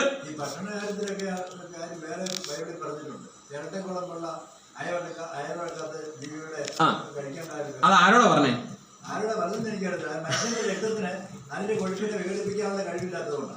ഓക്കെ, അതിന്റെ സയൻസ് അതാണ്. ഉണ്ട്, തീർച്ചയായിട്ടും ഉണ്ട്. ദൈവം ഇസ്രായേൽ മക്കൾക്ക് ഈ നിയമങ്ങൾ കൊടുത്തപ്പോൾ, പ്രത്യേകിച്ച് ലോ എന്ന് പറയുന്നത് കൊടുത്തപ്പോൾ, അത് അവർക്ക് നടപ്പാക്കാൻ വേണ്ടി അവരുടെ ജീവിതത്തിന്റെ സാഹചര്യങ്ങളും അവർ ജീവിക്കുന്ന ചുറ്റുപാട് ഇതിനെയൊക്കെ ബന്ധപ്പെട്ട് ആണ് ഒരുപാട് കാര്യങ്ങൾ നൽകിയിട്ടുള്ളത്. പ്രത്യേകിച്ച് ഈ പരിച്ഛേദന പോലും, അതിപ്പോൾ ഞാൻ സന്ദർഭവശാൽ പറയുകയാണ്, അത് മനുഷ്യന്റെ ശരീരത്തിന്റെ ആരോഗ്യത്തിന് നല്ലതാണെന്ന് ശാസ്ത്രം തെളിയിച്ചിട്ടുണ്ട്. അതായത് പിന്നെ സ്ത്രീകൾക്ക് വരുന്ന ഈ യൂട്രസ് ക്യാൻസർ, അതിൻ്റെ പിന്നെ ആ ക്യാൻസർ വരുന്നതിൻ്റെ ഏറ്റവും കുറവ് കണ്ടിരിക്കുന്നത് ഈ പരിച്ഛേദന ഏറ്റ ആൾക്കാർ അവരുടെ ഭാര്യമാർക്കാണ്, അല്ലെങ്കിൽ അവരുടെ ആ ഇടയിലുള്ള സ്ത്രീകൾക്കാണ് എന്നാണ് ഇതൊരു ശാസ്ത്രീയ കണ്ടുപിടുത്തമാണ്. അപ്പൊ ഞാൻ പറഞ്ഞത്, ഈ പറഞ്ഞ കാര്യങ്ങൾ കൊണ്ട് ദൈവം അങ്ങനെ ഒരു പരസ്യമായ അടയാളം പരിച്ഛേദന എന്നുള്ളത് കൊടുത്തിട്ടുണ്ടെങ്കിൽ അതിൽ മെഡിക്കലി ഒത്തിരി കാര്യങ്ങളുണ്ട്. പക്ഷേ നമ്മുടെ വിഷയം അതൊന്നുമല്ല. കർത്താവായ യേശു ക്രിസ്തുവിലൂടെ ദൈവം ആ വിശ്വാസത്താൽ കൃപയാൽ ഉള്ള രക്ഷ പറയുമ്പോൾ ഇത് വേണമെന്ന് പറയുന്നതാണ് പ്രശ്നം. മനസ്സിലായോ? നമ്മുടെ ജീവിതത്തിലെ പല കാര്യങ്ങൾ സ്വാധീനിക്കും. ഇപ്പൊ ഭക്ഷണ കാര്യത്തിൽ തന്നെ ഒരു വാക്യമുണ്ട്, തള്ളയാടിന്റെ പാലിൽ കുട്ടിയെ പാകം ചെയ്യാനായിട്ട് പാടില്ല. അപ്പം ഞാൻ ഇതിനെക്കുറിച്ച് പല ദേവദാസന്മാരോട് ചോദിച്ചിട്ടുണ്ട്. അപ്പം അതെന്താണെന്ന് അറിയത്തില്ല. പക്ഷെ ഞാൻ പിന്നെ മനസ്സിലാക്കിയത്, ഈ മുസ്ലിങ്ങൾ അങ്ങനെ ചെയ്യത്തില്ല. അവർ ആട്ടുംപാലിനകത്ത് ഈ ആട്ടുംപാലിൽ ആടിൻ്റെ മാംസം പാകം ചെയ്യത്തില്ല. എന്താ കാര്യം എന്ന് പറയാം, അതിനകത്ത് ഈ പറഞ്ഞ ഡൈജസ്റ്റീവ് പ്രോബ്ലം ഉണ്ട്, ദഹന സംബന്ധമായിട്ടൊരു പ്രശ്നമുണ്ട്. അപ്പം ദൈവം ചില കൽപ്പനകൾ കൊടുക്കുന്നതിൽ ഇങ്ങനത്തെ കാര്യങ്ങൾ അതിനകത്ത് ഉൾക്കൊണ്ടിട്ടുണ്ട്. പക്ഷെ അത് മാത്രമാണ് എന്ന് പറയാനായിട്ട് പറ്റത്തില്ല. ഓക്കെ, നമ്മൾ സന്ദർഭവശാൽ അത് പറഞ്ഞു എന്ന് മാത്രമേ ഉള്ളൂ. അല്ല, നമ്മള് ദൈവവചനത്തിൽ എന്തു ഉണ്ട് എന്നുള്ളതാണ് നമ്മുടെ.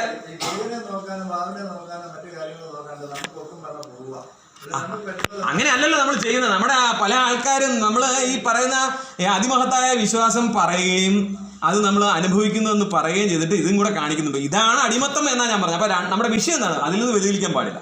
വിഷയം ക്രിസ്തുയേശുവിൽ നമുക്കുള്ള സ്വാതന്ത്ര്യം ഒറ്റ നോക്കുക എന്നുള്ള ആരുടെ പദ്ധതിയാണ്? ഈ നുഴഞ്ഞുകയറ്റം. അല്ലെങ്കിൽ അതിന്റെ പിന്നിൽ ആരാ? പിശാച്. അതായത് ഈ നുഴഞ്ഞുകയറ്റക്കാരുടെ പിന്നിൽ ആരാ ഉള്ളത്?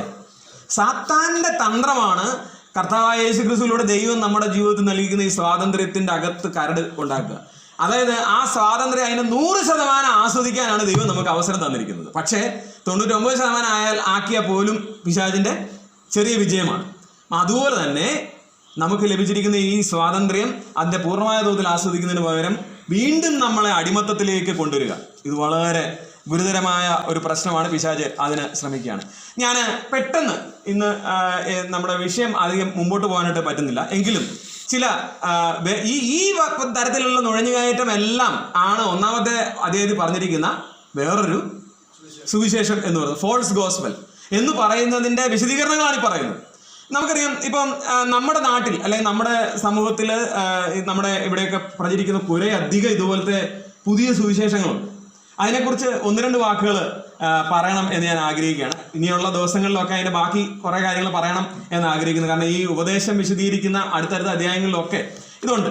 ഇവിടെ നമ്മുടെ കോണ്ടെക്സ്റ്റ് നിന്നുകൊണ്ട്, ഈ സാഹചര്യത്തിൽ നിന്നുകൊണ്ട് പറയുകയാണെങ്കിൽ, തീത്തോസ് യവനൻ, അദ്ദേഹം രക്ഷിക്കപ്പെട്ടു. എങ്ങനെയാണ് രക്ഷിക്കപ്പെട്ടത്? യേശു ക്രിസ്തുവിലെ വിശ്വാസത്താൽ കൃപയാൽ തനിക്ക് രക്ഷിക്കപ്പെടാൻ ഇടയായി തീർന്നു. പക്ഷെ ഇവർ വന്ന് പറയുകയാണ് ഇദ്ദേഹത്തെ എന്ത് ചെയ്യണം? പരിച്ഛേദന ഏൽപ്പിക്കണം. പരിച്ഛേദന കൂടെ ഏറ്റാലേ ആ രക്ഷ പൂർത്തിയാവുള്ളൂ. അല്ലെങ്കിൽ അവർ പറയുന്ന ആദ്യം രക്ഷിക്കപ്പെടാൻ വേണ്ടി ആദ്യം എന്ത് ചെയ്യണം? അല്ല, യഹൂദനാകണം. യഹൂദ മതത്തിൽ വന്നിട്ട് വേണം. അങ്ങനെ വല്ലതും പറഞ്ഞിട്ടുള്ളോ? അങ്ങനെയൊന്നും പറഞ്ഞിട്ടില്ല. ഒരു പ്രവൃത്തിയും കാരണമല്ലെന്നാണ് എഫെസ്യ ലേഖനത്തിൽ പറഞ്ഞിരിക്കുന്നത്. കൃപയാൽ അത്ര നമ്മൾ ഞായറാഴ്ച വായിക്കും. പക്ഷെ അതൊന്ന് ഉറക്കണം ഹൃദയത്തിൽ. കൃപയാൽ അത്ര നിങ്ങൾ വിശ്വാസം മൂലം രക്ഷിക്കപ്പെട്ടിരിക്കുന്നത്. അപ്പൊ ഈ പറഞ്ഞ കാര്യത്തിൽ യാതൊരു പ്രവൃത്തിയും ബാധകമല്ല. അപ്പൊ നമ്മൾ യഹൂദന്മാരുടെ കാര്യവും ഈ നുഴഞ്ഞുകയറ്റക്കാരുടെ കാര്യം അല്ലെങ്കിൽ ഈ ലീഗലിസ്റ്റ് അവരുടെയൊക്കെ കാര്യം പറഞ്ഞ് അതിനെ മാറ്റി നിർത്തുമ്പോൾ നമ്മുടെ ഇടയിൽ ഒന്ന് ആലോചിച്ച് നോക്കുക. എക്യുമെനിക്കലാന്ന് തോന്നുന്നു, അങ്ങനത്തെ ഒരു സഭയുണ്ട്. അവർ പറയുന്നത് കർത്താവായ യേശു ക്രിസ്തുവിലെ വിശ്വാസത്താൽ നിങ്ങൾ രക്ഷിക്കപ്പെട്ടു കഴിഞ്ഞാൽ നിങ്ങൾ സ്നാനപ്പെടണം. പക്ഷെ മുതിർന്ന സ്നാനം എന്നുള്ളത് മാമോദിസ ഏറ്റിട്ടുണ്ടെങ്കിൽ കേൾക്കേണ്ട ആവശ്യമില്ല. കേട്ടിട്ടുണ്ടോ ഈ പഠിപ്പിക്കല്? മാമോദിസ ഏറ്റിട്ടുണ്ടെങ്കിൽ, അതായത് ശിശുസ്നാനം ഏറ്റിട്ടുണ്ടെങ്കിൽ പിന്നെ നമ്മൾ അവര് ബൈബിള് വളരെ നന്നായിട്ട് പഠിപ്പിക്കും. നല്ല പാട്ട്, നല്ല കൈയിടി, എല്ലാ പരിപാടിയും ഉണ്ട്. അതായത് പെന്തക്കോസ്തുകാരെക്കാളും നല്ല ഉണർവിലാണ് കാര്യങ്ങൾ പോകുന്നത്. പക്ഷേ അവരുടെ ഒരു പഠിപ്പിക്കൽ ഇതാണ്, എന്ത്? ശിശുസ്നാനം ഏറ്റിട്ടുണ്ടെങ്കിൽ മുതിർന്ന സ്നാനം വേണ്ട. അപ്പൊ ഹിന്ദുക്കളിൽ നിന്നോ അങ്ങനെയൊക്കെയുള്ള മറ്റു സമുദായങ്ങളിൽ നിന്ന് വരുന്നവർ അവർ ശിശുസ്നാനം ഏറ്റിട്ടില്ലല്ലോ. അവരെന്ത് ചെയ്യുക? മുതിർന്ന സ്നാനം ഏർപ്പെടുത്തുക. എന്താണ് സ്നാനം? വേദപുസ്തകം വ്യക്തമായി പറയുകയാണ്, രക്ഷിക്കപ്പെട്ട് സ്നാനപ്പെട്ട്. അതായത് അപ്പോസ്തല പ്രവൃത്തി 2:41 മുതൽ വായിക്കുമ്പോൾ അവന്റെ വാക്ക് കൈക്കൊണ്ടവർ സ്നാനമേറ്റു. അപ്പൊ ആരാ സ്നാനം ഏൽക്കേണ്ടത്?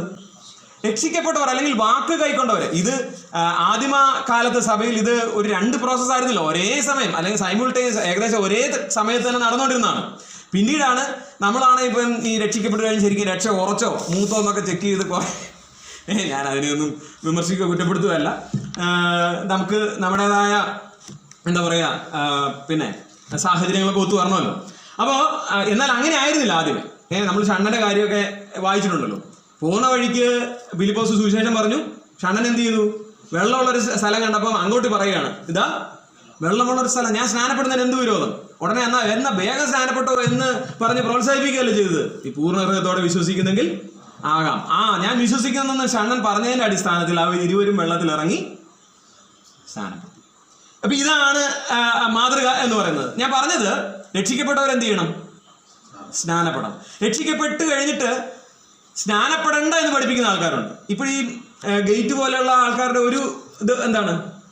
രക്ഷിക്കപ്പെട്ടാൽ മതി, സ്നാനപ്പെടേണ്ട ആവശ്യമില്ല എന്ന് പറഞ്ഞാൽ അവർ പഠിപ്പിക്കുന്ന ഇതെന്ന് പറഞ്ഞാൽ അവരുടെ മിക്കവാറും വർഷിപ്പും അതുമൊക്കെ നടക്കുന്നത് ഞായറാഴ്ച ഉച്ച കഴിഞ്ഞും അങ്ങനെയൊക്കെയാണ്. ആ സമയത്ത് അവിടെ എല്ലാവരും വരിക. പിന്നെ രാവിലെ എന്ത് ചെയ്യുക? പള്ളിയിൽ പോയി കുർബാന കൂടുക. അതുപോലെ ഏത് സഭയിലാണോ അവിടെ പോയി എല്ലാ പരിപാടികളും ചെയ്യുക, അതുമായിട്ട് ഒന്നിച്ച് പോവുക. എന്ന് പറഞ്ഞാൽ നമ്മളിപ്പം നിൽക്കുന്ന സമൂഹവും അതുമായിട്ടൊന്നും ഒരു ബന്ധവും വേർപെടുത്തേണ്ട ആവശ്യമില്ല. പിന്നെ കൂട്ടത്തിൽ എന്ത് ചെയ്യുക? നമ്മുടെ കൂടെയും വരിക, രക്ഷ അനുഭവിച്ച് മുമ്പോട്ട് പോവുക. എന്തൊരു വലിയ തെറ്റായ പഠിപ്പിക്കലാണ്. വേർപാടെന്ന് പറയുന്നത് നമ്മുടെ എന്താണ്? അടിസ്ഥാന ഉപദേശമാണ്. രക്ഷാ സ്നാനം അവര് ആരോട് ചേർന്നു? ഈ ചെറിയ കൂട്ടത്തോട്, അപ്പോസ്തലന്മാരോട്, ഈ 12 ചേർന്നു. ആരെ? അല്ലെ 11 പേരോട്. ആര് ചേർന്നു? ഈ 3000 പേര് രക്ഷിക്കപ്പെട്ടവർ, അല്ലെങ്കിൽ കർത്താവിന്റെ വാക്ക് കൈക്കൊണ്ടവർ. അപ്പോൾ സത്യം പറഞ്ഞാൽ അവിടെ ഒരു വലിയൊരു ഉടമ്പലി ഉണ്ടാകാം. ഇത്രയും വലിയ ആൾക്കാർ മാസം അവിടെയാണ് കൂടുതൽ. എന്നാൽ പിന്നെ നിങ്ങളിവിടെ ഞങ്ങളുടെ കൂട്ടത്തിൽ വന്ന് നമ്മുടേതായ രീതിയിൽ കൂടെ അഡ്ജസ്റ്റ് ചെയ്ത് അങ്ങോട്ട് മുമ്പോട്ട് പോയാൽ പോരെ എന്നൊരു തോന്നലുണ്ടാകാം. പിൽക്കാലത്ത് രാജാവ് ക്രൈസ്തവ മതം സ്വീകരിച്ചപ്പോഴൊക്കെ സംഭവിച്ചതാണ്. രാജകീയ മതമായി ക്രിസ്തുമതം ഉയർത്തപ്പെട്ടതൊക്കെ ഈ പറഞ്ഞ പോലെ ഇതിലെ കാര്യങ്ങൾ പിന്നെ നിന്ന് വേർപെട്ട് ക്രിസ്ത്യാനിത്വത്തിലേക്ക് വരുന്നതിന് പകരം അവരെയും കൂടെ എങ്ങോട്ട് വലിച്ചുകൊണ്ട് പോയി? രാജാവിന്റെ മതത്തിലേക്ക്, രാജകീയ മതത്തിലേക്ക് വലിച്ചുകൊണ്ട് പോകാനായിട്ട് ഇടയായി തീർന്നു. ഇതിൽ വലിയ അപകടമുണ്ട്. അപ്പൊ വേർപാട് എന്ന് പറഞ്ഞാൽ നമ്മുടെ അടിസ്ഥാന ഉപദേശമാണ്. വേർപാട് വേണ്ട എന്ന് ആരെങ്കിലും പറയുന്നുണ്ടെങ്കിൽ വലിയ ഗുരുതരമായ പ്രശ്നമാണ്. നമ്മളോട് പറയാണ് രക്ഷിക്കപ്പെട്ടാൽ മാത്രം മതി. അതിന് പറയുന്ന കാര്യം എന്താ? ക്രൂശിലെ കള്ളൻ എന്ത് ചെയ്തിട്ടുണ്ട്? സ്നാനപ്പെട്ടില്ല, രക്ഷിക്കപ്പെട്ടു മാത്രമേ ഉള്ളൂ. ക്രൂശിലെ കള്ളൻ അതിനുള്ളൊരു സാഹചര്യം ഉണ്ടായതല്ല. മാത്രമല്ല ക്രൂശിലെ കള്ളൻ സഭാസ്ഥാപനത്തിന് മുമ്പെയാണ് താൻ മരിക്കാനായിട്ട് ഇടയായി തീർന്നത്. അപ്പൊ കർത്താവായ യേശു ക്രിസ്തു തന്റെ ആ സഭയെ സ്ഥാപിച്ചിട്ട് പിന്നെ പെന്തക്കോസ്ത് നാളിന് ശേഷം എന്താണ് സംഭവിച്ചിരിക്കുന്നത്? എന്താണ് മാതൃക? ഇതാണ് നമ്മൾ തിരുവചനത്തിലൂടെ പരിശോധിക്കുകയും അനുസരിക്കുകയും ചെയ്യേണ്ടത്. വേറൊരു കൂട്ടര്, പ്രത്യേകിച്ച് നമ്മൾ വളരെയധികം അടുത്തിടപഴകുന്ന നമ്മളുടെ സഹോദരന്മാർ തന്നെയാണ് പെന്തക്കോസ്തുകാർ. എന്നാൽ പലപ്പോഴും ദൗർഭാഗ്യവശാൽ അവർ തെറ്റായ ചില കാര്യങ്ങൾ പഠിപ്പിക്കുകയും അത് ഉപദേശിക്കുകയും ചെയ്യാണ്. അവരുടെ ഉപദേശം എന്താണ്? ഏറ്റവും പ്രകടമായ ഒരു പ്രത്യക്ഷമായ ഉപദേശം, രക്ഷിക്കപ്പെട്ടതിന് ശേഷം എന്ത് ചെയ്യണം? പരിശുദ്ധാത്മാവിന്റെ അഭിഷേകത്തിനും സ്നാനത്തിനും മുദ്രയ്ക്കും ഒക്കെ ആയിട്ട് നമ്മൾ എന്ത് ചെയ്യണം? കാത്തിരിക്കണം. എവിടെയെങ്കിലും പറഞ്ഞിട്ടുണ്ടോ ഇത്? എൻ്റെ പ്രിയപ്പെട്ടവരെ, ഇത് തികച്ചും ദുരുപദേശമാണ്. നിങ്ങൾ ആത്മാവിന് വേണ്ടി കാത്തിരിക്കണം എന്ന് പറഞ്ഞത് നിങ്ങൾ കാത്തിരുന്നാലേ ആത്മാവ് വരൂ എന്നുള്ള അർത്ഥത്തിലല്ല. ആരോട്? അപ്പോസ്തലന്മാരോട് അല്ലെങ്കിൽ ശിഷ്യന്മാരോട് കർത്താവ് പറഞ്ഞത് പിതാവിന്റെ വാഗ്ദത്തത്തിനായിട്ട് നിങ്ങൾ എന്ത് ചെയ്യണം? കാത്തിരിക്കണം എന്ന് പറഞ്ഞാൽ അതിന്റെ അർത്ഥം നിങ്ങൾ കാത്തിരുന്നാലോ കാത്തിരുന്നില്ലല്ലോ പിതാവ് വാഗ്ദത്തം ചെയ്തിട്ടുള്ളതാണെങ്കിൽ പരിശുദ്ധാത്മാവ് വരും. ഞാൻ ഇനി ഒരു കാര്യം ചോദിക്കട്ടെ, ഈ അപ്പോസ്തലന്മാര് അല്ലെങ്കിൽ ശിഷ്യന്മാര് കാത്തിരുന്നുകൊണ്ടാണോ പരിശുദ്ധാത്മാവ് വന്നത്? ആണോ? ഒരിക്കലും അല്ല. പരിശുദ്ധാത്മാവ് വരും എന്നുള്ളത് തീർച്ചയാണ്. കർത്താവ് പറഞ്ഞിട്ടുണ്ട്, ഞാൻ പോയാൽ കാര്യസ്ഥം വരും. ഞാൻ പോയി കഴിഞ്ഞിട്ട് നിങ്ങൾ മര്യാദയ്ക്ക് കാത്തൊക്കെ ഇരിക്കുവാണെങ്കിൽ ഞാൻ നോക്കട്ടെ, ഒന്ന് പറഞ്ഞു നോക്കാം പരിശുദ്ധാത്മാവ് വരുമെന്ന്. അങ്ങനെയല്ല. അയ്യോ, അതിന് യാതൊരു സംശയത്തിന്റെ ആവശ്യമില്ല. പരിശുദ്ധാത്മാവ് എന്നേക്കും നിങ്ങളോട് കൂടെ ഇരിക്കേണ്ടതിന് വരും എന്നാണ് പറഞ്ഞത്. ഇനി അക്ഷരാർത്ഥത്തിൽ ഇവർ പറയുന്നത് നമുക്ക് വാദത്തിന് വേണ്ടി എടുക്കാം. കാത്തിരിക്കണമെന്ന് കർത്താവ് പറഞ്ഞല്ലോ. അങ്ങനെയാണെങ്കിൽ എവിടെ കാത്തിരിക്കണം? യെരുശലേമിൽ നിന്ന് വാങ്ങിപ്പോകാതെ കാത്തിരിക്കണം. യെരുശലേമിൽ നിന്ന് വാങ്ങിപ്പോകാതെ കാത്തിരിക്കാനല്ലേ പറഞ്ഞത്? അവിടെയല്ലേ ഇരിക്കേണ്ടത്. നമ്മൾ ഈ ലാക്കാട്ടൂർ കാത്തിരുന്നിട്ട് എന്താ ഗുണം? കാത്തിരിക്കുകയാണെങ്കിൽ മറ്റേ പുള്ളിക്കാരത്തി യോർദാനിൽ പോയി സ്നാനപ്പെട്ടെന്ന് പറഞ്ഞ പോലെ നമ്മൾ എവിടെ പോകണം? യെരുശലേമിൽ പോകണം, അവിടെ കാത്തിരിക്കണം. നമ്മുടെ കർത്താവ് ഈ ഭൂമിയിലായിരുന്നപ്പോൾ പല കൽപ്പനകൾ പറഞ്ഞിട്ടുണ്ട്. നിങ്ങൾ തമ്മിൽ തമ്മിൽ സ്നേഹിക്കണം എന്നാകുന്ന എൻ്റെ കൽപ്പനകൾ എന്ന് പറഞ്ഞു. അത് അന്നേരം മാത്രം അനുസരിക്കാൻ വേണ്ടിയിട്ടാണോ? അല്ല. ലോകമെങ്ങുമുള്ള എല്ലാ വിശ്വാസികളും എല്ലാ കാലത്തും അനുസരിക്കാൻ വേണ്ടിയിട്ട് നമ്മൾ പാലിക്കാൻ വേണ്ടി പറഞ്ഞിരിക്കുന്ന കാര്യമാണ്. എന്നാൽ അതല്ലാതെ ഒരു പ്രാവശ്യം മാത്രം അനുസരിക്കാൻ, ഒരു പ്രാവശ്യം മാത്രം ചെയ്യാനായിട്ടുള്ള കൽപ്പനകൾ പറഞ്ഞിട്ടുണ്ട്. സംശയമുണ്ടോ? നിങ്ങൾക്കെതിരെയുള്ള ഗ്രാമത്തിൽ ചെല്ലുക, അവിടെ കെട്ടിയിട്ടിരിക്കുന്ന ഒരു കഴുതയും കുട്ടിയും കാണും. അതിനെ എന്ത് ചെയ്യുക? അഴിച്ചുകൊണ്ട് വരിക. കർത്താവ് പറഞ്ഞാണല്ലോ നമുക്കിപ്പോൾ തൽക്കാലം കഴുത അവൈലബിൾ അല്ല, എന്നാലും നേരെ എതിരെയുള്ള ഗ്രാമം, അതായത് കൂരോപ്പടയ്ക്ക് എതിരെയുള്ള ഗ്രാമം, പാമ്പാടിയോ വെള്ളൂരോ എവിടെയെങ്കിലും ചെല്ലുക, ആദ്യം സ്ഥലത്ത് കാണുന്ന ആടിനെയും കുട്ടിയെയും കൂടെ അഴിച്ചുകൊണ്ട് പോരുക. വിവരമൊക്കെ പറ്റുമോ? അത് അന്നത്തേന് മാത്രം പറഞ്ഞ കാര്യമാണ്. അപ്പോൾ നമുക്ക് ഒരു കോമൺ സെൻസ് വന്നിരിക്കുന്നതിനാ ഇത് വായിച്ച്, ഇതിന്റെ സന്ദർഭം അനുസരിച്ച് ഇത് വായിച്ച് ഇത് മനസ്സിലാക്കാൻ വേണ്ടിയാണ്. ദൈവം ഒരു പ്രാവശ്യം അനുസരിക്കാൻ പറഞ്ഞ കാര്യം ഒരു പ്രാവശ്യം അനുസരിച്ചാൽ മതി. എന്നാൽ തുടർച്ചയായിട്ട് അനുസരിക്കണം, അല്ലെങ്കിൽ നമ്മുടെ ജീവിതത്തിന്റെ ഭാഗമാക്കണം എന്ന് പറഞ്ഞ കാര്യങ്ങൾ നമ്മൾ അത് തുടർച്ചയായിട്ട് ചെയ്തുകൊണ്ടേയിരിക്കണം. അപ്പോൾ കാത്തിരിക്കേണ്ടത് ആർക്ക് വേണ്ടിയാണ്? ആത്മാവിന് വേണ്ടിയല്ല, മറിച്ച് കർത്താവിന് വേണ്ടിയാണ്. ഈ ഗലാത്യ ലേഖനത്തിൽ തന്നെ ആത്മാവിനാൽ കാത്തിരിക്കുന്നു എന്ന് പറഞ്ഞാൽ ആത്മാവിനെ പ്രാപിച്ചവരായ, ആത്മാവിന്റെ സഹായത്താൽ നമ്മൾ എന്ത് ചെയ്യണം? കാത്തിരിക്കുന്നവരായിരിക്കണം. പരിശുദ്ധാത്മാവ് നമ്മളെ അതിന് സഹായിക്കും കർത്താവിന് വേണ്ടി കാത്തിരിക്കാനായിട്ട്. സത്യത്തിൽ നമ്മുടെ ജീവിതം എന്ന് പറയുന്നൊരു കാത്തിരിപ്പാണ്. മണവാളന് വേണ്ടി മണവാട്ടിയുടെ കാത്തിരിപ്പ്. ആത്മമണവാളനായ കർത്താവായ യേശുക്രിസ്തുവിന്റെ ആഗമനം, അതാണ് ശരിക്കും ഒരു ദൈവവൈതലിന്റെ ജീവിതത്തിലെ ഏറ്റവും വലിയ പ്രതീക്ഷയും പ്രത്യാശയും. അതിനുവേണ്ടിയുള്ള കാത്തിരിപ്പാകണം നമ്മുടെ ജീവിതം. ആ കാത്തിരിപ്പില് നമുക്ക് ആരാ സഹായിക്കുന്നത്?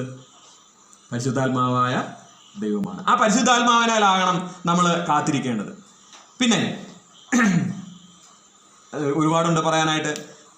ശാബത്തുകാര് എന്ന് പറഞ്ഞൊരു ആൾക്കാരുണ്ടല്ലോ, കേട്ടിട്ടുണ്ടല്ലോ. അവരും പ്രസംഗിക്കുന്നത് ബൈബിളിൽ നിന്ന് തന്നെയാണ്. അവർ പറയാണ് വിശ്വാസവും കൽപ്പനാ ആചരണവും വേണം. എന്തിന്? രക്ഷയ്ക്ക്. യേശുക്രിസ്തുവിലെ വിശ്വാസം മാത്രം പോരാ, പിന്നെ എന്ത് ചെയ്യണം? കൽപ്പനാ ആചരണം. ഇവരുടെ കൽപ്പനാ ആചരണം എന്ന് പറയുന്നത് ഇതാണ്. ഏത്? ശനിയാഴ്ച ആചരിക്കണം, അല്ലെങ്കിൽ ഇങ്ങനെയുള്ള പഠിപ്പിക്കലുകളെല്ലാം വചന വിരുദ്ധമാണ്. നമ്മൾ പിന്നെ വേറൊരു സുവിശേഷം എന്നുള്ളത് ഒരിക്കലും സ്വർഗത്തിൽ നിന്നൊരു ദൂതൻ, പൗലോസിന്റെ വാക്കെടുത്ത് കടം പറയട്ടെ, ഞാനാകട്ടെ സ്വർഗത്തിൽ നിന്നൊരു ദൂതൻ ആകട്ടെ പറഞ്ഞാൽ അവൻ എന്ത് ചെയ്യണം? ശപിക്കപ്പെടും. നിങ്ങൾക്ക് അങ്ങനെ ആയിരിക്കണം. ആ ഒരു നിലപാടെടുക്കുവാനായിട്ട് ഒരു നിമിഷം പോലും അതിന് വഴിവെക്കാനായിട്ട് ഇടയാകരുത്. ഇവിടെ പറയുകയാണ്, സുവിശേഷത്തിന്റെ സത്യം നിങ്ങളോടുകൂടെ നിലനിൽക്കേണ്ടതിന് ഞങ്ങൾ അവർക്ക് ഒരു നാഴിക പോലും വഴങ്ങിക്കൊടുത്തില്ല. ഞാൻ പറയട്ടെ, ഒരു നാഴിക പോലും വഴങ്ങിക്കൊടുക്കാനായിട്ട് ഒരു ജാഗ്രത കുറവുണ്ടാകുവാനായിട്ട് ഇടയാകരുത്. അങ്ങനെ ഉണ്ടായാൽ ഒരുപക്ഷെ വലിയ അപകടത്തിലേക്ക് വഴിവെക്കാനായിട്ട് ഇടയായി തീരും. ഒരു 5 മിനിറ്റ് ഞാൻ എടുക്കുകയാണ്. ഒരു കാര്യം എഴുതി, നമ്മുടെ ജീവിതത്തിലെ പ്രത്യേകിച്ച് ഈ ക്രിസ്ത്യ ജീവിതത്തിലെ നമ്മുടെ ഉപദേശങ്ങൾ അല്ലെങ്കിൽ ഈ അടിസ്ഥാന തത്വങ്ങൾ, ഇതെല്ലാം അതിൻ്റെ ബേസിക് എന്ന് പറയുന്നത് നമ്മുടെ കയ്യിലുള്ള ജീവനുള്ള ദൈവത്തിന്റെ വചനമായ വേദപുസ്തകമാണ്, ബൈബിളാണ്. അതിൽ നിന്ന് വ്യത്യസ്തമായിട്ട് ഒരു കാര്യങ്ങളും ഉണ്ടാകാനായിട്ട് പാടില്ല. അത് മാത്രമല്ല, അതില് ദൈവം പ്രത്യേകമായിട്ട് അടിസ്ഥാന ഉപദേശങ്ങൾ പല വാക്യങ്ങളിലായിട്ട് തന്നിട്ടുണ്ട്. ആ കാര്യങ്ങൾ അനുസരിച്ചാണ് മുമ്പോട്ട് പോകേണ്ടത്. നമുക്കറിയാം, ഈ ക്രിസ്ത്യൻ റിഫോർമേഷൻ, അതായത് ഞാൻ പറഞ്ഞു ക്രിസ്തീയ മതം രാജാവിന്റെ മതമായിട്ട് മാറി, അങ്ങനെ അനാചാരങ്ങൾ മുഴുവൻ എവിടേക്ക് വന്നു? നുഴഞ്ഞു കയറി അതിനെ അന്നേരം ഗവനിക്കാതിരുന്നു, അല്ലെങ്കിൽ അന്നേരം പ്രതികരിക്കാതിരുന്നു. എന്ത് സംഭവിച്ചു?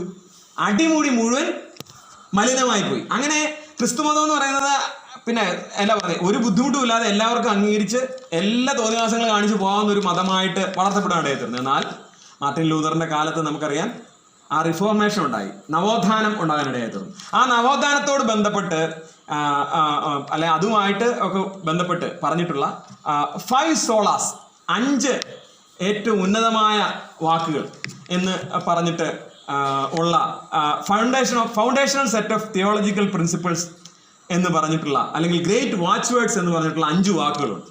ഈ 5 വാക്കുകൾ ഒന്നുപോലും ഹനിക്കപ്പെട്ടിട്ട് ഒരു ഉപദേശം ഉണ്ടാകാനായിട്ട് പാടില്ല. മനസ്സിലായോ?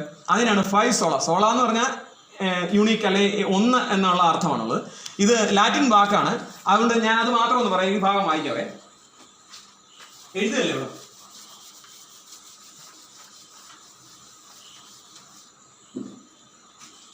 ഒന്ന്, ഇത് ഇംഗ്ലീഷ് ഒന്നും എഴുതിയിരിക്കുന്നതിന്റെ പ്രശ്നമില്ല. ഒന്നാമത്തേത് സോളസ് ക്രിസ്റ്റോസ് എന്ന് പറഞ്ഞാൽ അതിന്റെ അർത്ഥം ക്രൈസ്റ്റ് അലോൺ, ക്രിസ്തു മാത്രം. രക്ഷയ്ക്ക് വേറൊരു മധ്യസ്ഥൻ അല്ലെങ്കിൽ വേറൊരു ആള് ഇല്ല. പട്ടത്വ സഭകളെല്ലാം പഠിപ്പിച്ചുകൊണ്ടിരിക്കുന്നതാണ്. അവരുടെ നിലനിൽപ്പ് തന്നെ, ഈ പട്ടക്കാരുടെ നിലനിൽപ്പ് തന്നെ ചോദ്യം ചെയ്യപ്പെടുന്ന കാര്യമാണ് സോളസ് ക്രിസ്റ്റസ്. അതായത് ക്രിസ്തു മാത്രം, യേശു ക്രിസ്തുവിലൂടെ മാത്രമാണ് ഒരു മധ്യസ്ഥൻ. തിമോഥെയോസ് ലേഖനത്തിൽ വായിക്കുന്ന ദൈവം ഒരുവനല്ലോ, ദൈവത്തിന് മനുഷ്യർക്കും മധ്യസ്ഥന് ഒരുവൻ, എല്ലാവർക്കും വേണ്ടി മതവിലയായി തന്നെ ഏൽപ്പിച്ചു കൊടുത്ത മനുഷ്യനായ ക്രിസ്തു യേശു. അപ്പൊ കർത്താവ് മാത്രമാണ് മധ്യസ്ഥൻ, ഒരു പട്ടക്കാരന്റെ ആവശ്യമില്ല. ഈ പിന്നെ ക്രിസ്തീയ മതത്തിലുള്ള അനാചാരത്തെ ചോദ്യം ചെയ്തുകൊണ്ട് അല്ലെങ്കിൽ അത് ആ വിഷയം വരുമ്പോ ഈ സോളസ് ക്രിസ്റ്റസ്, ക്രിസ്തു മാത്രം എന്നുള്ള തത്വം ലംഘിക്കപ്പെടുകയാണ്. അവര് പറയാണ് പിന്നെ അച്ഛന്മാരാണ് മധ്യസ്ഥന്മാര്, മാതാവിന്റെ ഒരു മധ്യസ്ഥം ഉണ്ടെങ്കിലേ നമുക്ക് കാര്യം അവതരിപ്പിക്കാൻ പറ്റുള്ളൂ. ഈ ദിവസങ്ങളിൽ മണനാട് പള്ളിയില് ഈ പ്രാവശ്യത്തെ പെരുന്നാളിന് ആ പള്ളിയിലെ വളരെ അടുത്തുള്ള ഒരാളിനോട് പറയാണ്, ചരിത്രത്തിലെ ഏറ്റവും വലിയ തിരക്കായിരുന്നു. സത്യമായിരുന്നു. ഞാൻ പല ദിവസങ്ങളിലും മണനാട് വഴി പോയി, ചില ദിവസങ്ങളിലൊക്കെ പോകാൻ തിരിച്ചു പോകേണ്ടി വന്നു. ഒന്ന് കടന്നു പോകണ്ടേ, എന്തൊരു തിരക്കായിരുന്നു. ഇപ്പൊ മധ്യസ്ഥന്റെ ശുശ്രൂഷ എന്താണെന്നുള്ളത് അറിയാൻ മേലത്തൊരു പോയി ചെയ്ത കാര്യം പറയാൻ ഞാൻ പറഞ്ഞെന്ന് മാത്രമേ ഉള്ളൂ. ഒന്നാമതായിട്ട് നമുക്ക് ഒരു മധ്യസ്ഥനെ ഉള്ളതാരാണ്? കർത്താവായ യേശു ക്രിസ്തു മാത്രം, വേറൊരു മാർഗമില്ല, മധ്യസ്ഥനില്ല. രണ്ടാമത്തേത്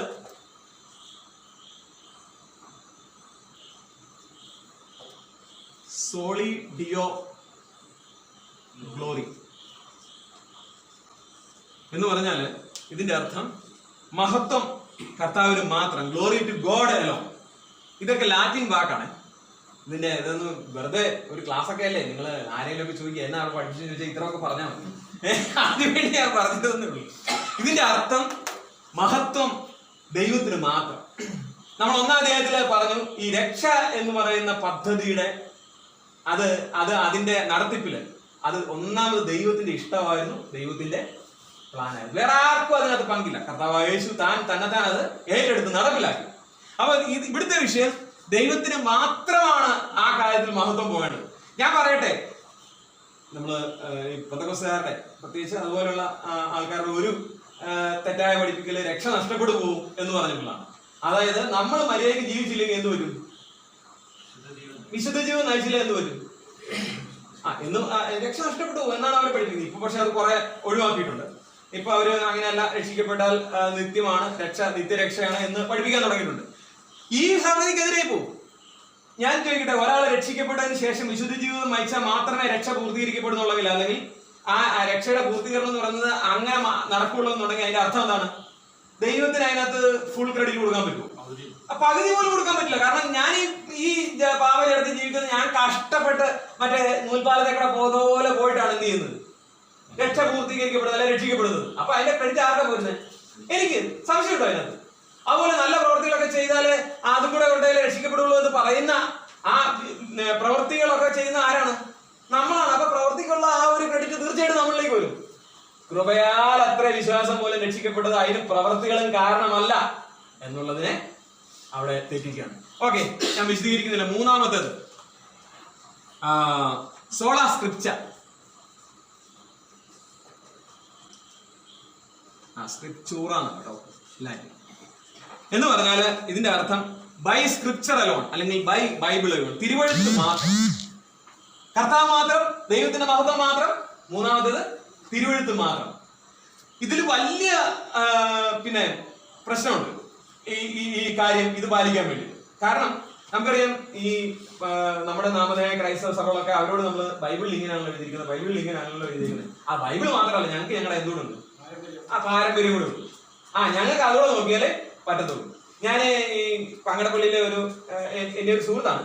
അദ്ദേഹത്തോട് ഈ ഗലാത്യ ലേഖനത്തിലെ ഈ പൗലോസ് സ്ലീഹ തന്നെ ദേവ എന്നുള്ള പാട്ട് എല്ലാ ആഴ്ചയിലും പാടുന്നതിനെ കുറിച്ച് ചോദിച്ചിട്ട് അദ്ദേഹത്തോട് ഞാൻ ചോദിച്ചു, നിങ്ങൾ ഈ പൗലോസിന്റെ ലേഖനത്തെ കുറിച്ചല്ലേ ഇത് പറയുന്നത്? അതെ. എന്നിട്ട് അതിനകത്ത് പറഞ്ഞിട്ടുണ്ടല്ലോ, പിന്നെ വാവ പെരുന്നാൾ ശബത്ത് ഇതൊന്നും ആചരിക്കരുത് എന്ന് എഴുതിയിരിക്കുന്നല്ലോ. പൗലോസിലെ അങ്ങനെ ചെയ്തത്. അതിപ്പോ അങ്ങനെ പറഞ്ഞാലും നമ്മൾ എന്ത് ചെയ്യണം, പാരമ്പര്യം കൂടെ നോക്കണം.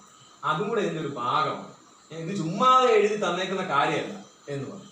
അപ്പൊ ഞാൻ പറഞ്ഞു വന്നത് സോളാ സ്ക്രിപ്ചറ, തിരുവഴുത്ത് മാത്രമാണ്. നമ്മള് ഇതിനെ സംബന്ധിച്ച് പറഞ്ഞേക്കുന്നത് ഇങ്ങനെയാണ്: scripture is the only source of പിന്നെ അപ്പോസ്തോലിക് ഇൻഫോളിബിൾ റെവലേഷൻ. അതായത് അപ്പോസ്തലികമായ തെറ്റിക്കൂടാത്ത വെളിപ്പാടിന്റെ ഏക ഉറവിടം ഏതാണ്? തിരുവഴുത്താണ്. ഇനി there is only one authority that can bind the conscience. The authority is Holy Scripture, and all controversies about doctrine and theology must be resolved in the final analysis by the Scripture. ഈ ദൈവശാസ്ത്രപരമായിട്ട് ഉപദേശപരമായിട്ടുള്ള എന്തെങ്കിലും ഒരു controversy, എന്തെങ്കിലും ഒരു പിന്നെ അഭിപ്രായ വ്യത്യാസം ഉണ്ടെങ്കിൽ ഇത് നമ്മൾ തീരുമാനം എടുക്കേണ്ട എങ്ങനെയാണ്? ബൈബിളിന്റെ അടിസ്ഥാനത്തിൽ മാത്രമായിരിക്കണം. വേറെ ആരോടെങ്കിലും നമുക്ക് അറിവുണ്ടെന്ന് വിചാരിക്കുന്ന പലരോട് പോയി ചോദിച്ചിട്ട് അങ്ങനെ എടുക്കാൻ പാടില്ല.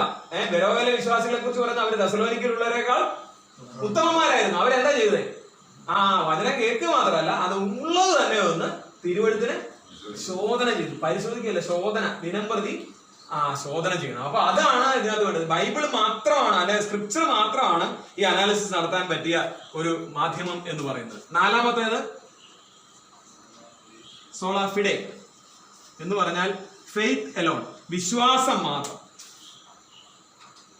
മുമ്പ് പറഞ്ഞ ഈ പറഞ്ഞ പോലെ രക്ഷയ്ക്കായിട്ട് പ്രവർത്തിക്കണമെങ്കിൽ വിശ്വാസം മാത്രം മതി.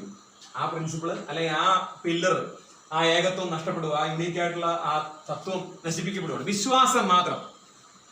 നീതീകരണത്തിന് വിശ്വാസം മാത്രം. റോമാലേഖനം 5:1 വിശ്വാസത്താൽ നീതീകരിക്കപ്പെട്ടിട്ട് നമ്മുടെ കർത്താവായ യേശുക്രിസ്തു മുഖാന്തരം നമുക്ക് പിതാവായ ദൈവത്തോട് സമാധാനം ഉണ്ട്, ഒരു സംശയമില്ല. നിങ്ങൾ കുറച്ച് മര്യാദക്കൊക്കെ പോവുകയാണെങ്കിൽ സമാധാനം കിട്ടുമെന്ന് നോക്കാം. അല്ല, സമാധാനമുണ്ട്. നമ്മുടെ പ്രവൃത്തിയുടെ ഇതിന്റെ ഒന്നും അടിസ്ഥാനത്തിലല്ല.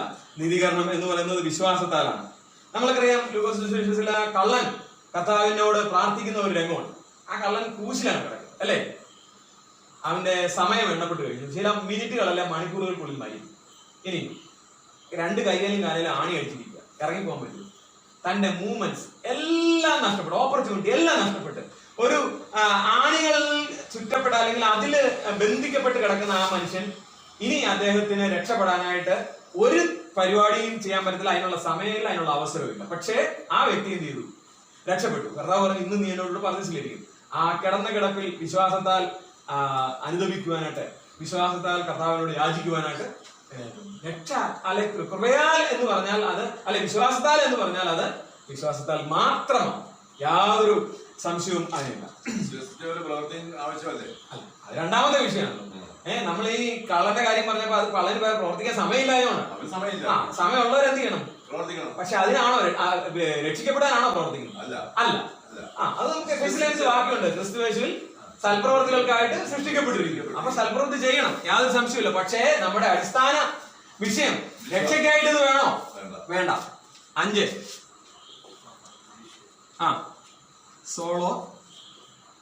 സോളാ ഗ്രേഷ്യ.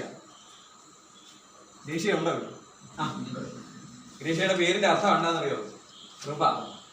ഗ്രേസ് അല്ലോ, ദൈവത്തിന്റെ കൃപ മാത്രം. ഏതൊരു പിന്നെ പാപിയെയും, എത്ര എന്താ പറയുന്നത്, കഠിന പാപിയെയും ഈ കൃപയ്ക്ക് രക്ഷിക്കാനായിട്ട് സാധിക്കും. അവന്റെ മെറിറ്റ് നോക്കിയിട്ടല്ല, പിന്നെ അൺമെറിറ്റഡ് ഫേവർ ചൊരിയുകയാണ്. എന്തിന്? കർത്താവിന്റെ വിലയുടെ അടിസ്ഥാനത്തിൽ. എഫെസ്യർ ലേഖനം 2-ാം അധ്യായം നമ്മൾ ആ വാക്യങ്ങൾ പല പ്രാവശ്യം പരാമർശിച്ചിട്ടുണ്ട്, ഞാൻ ആവർത്തിക്കപ്പെടുന്നില്ല.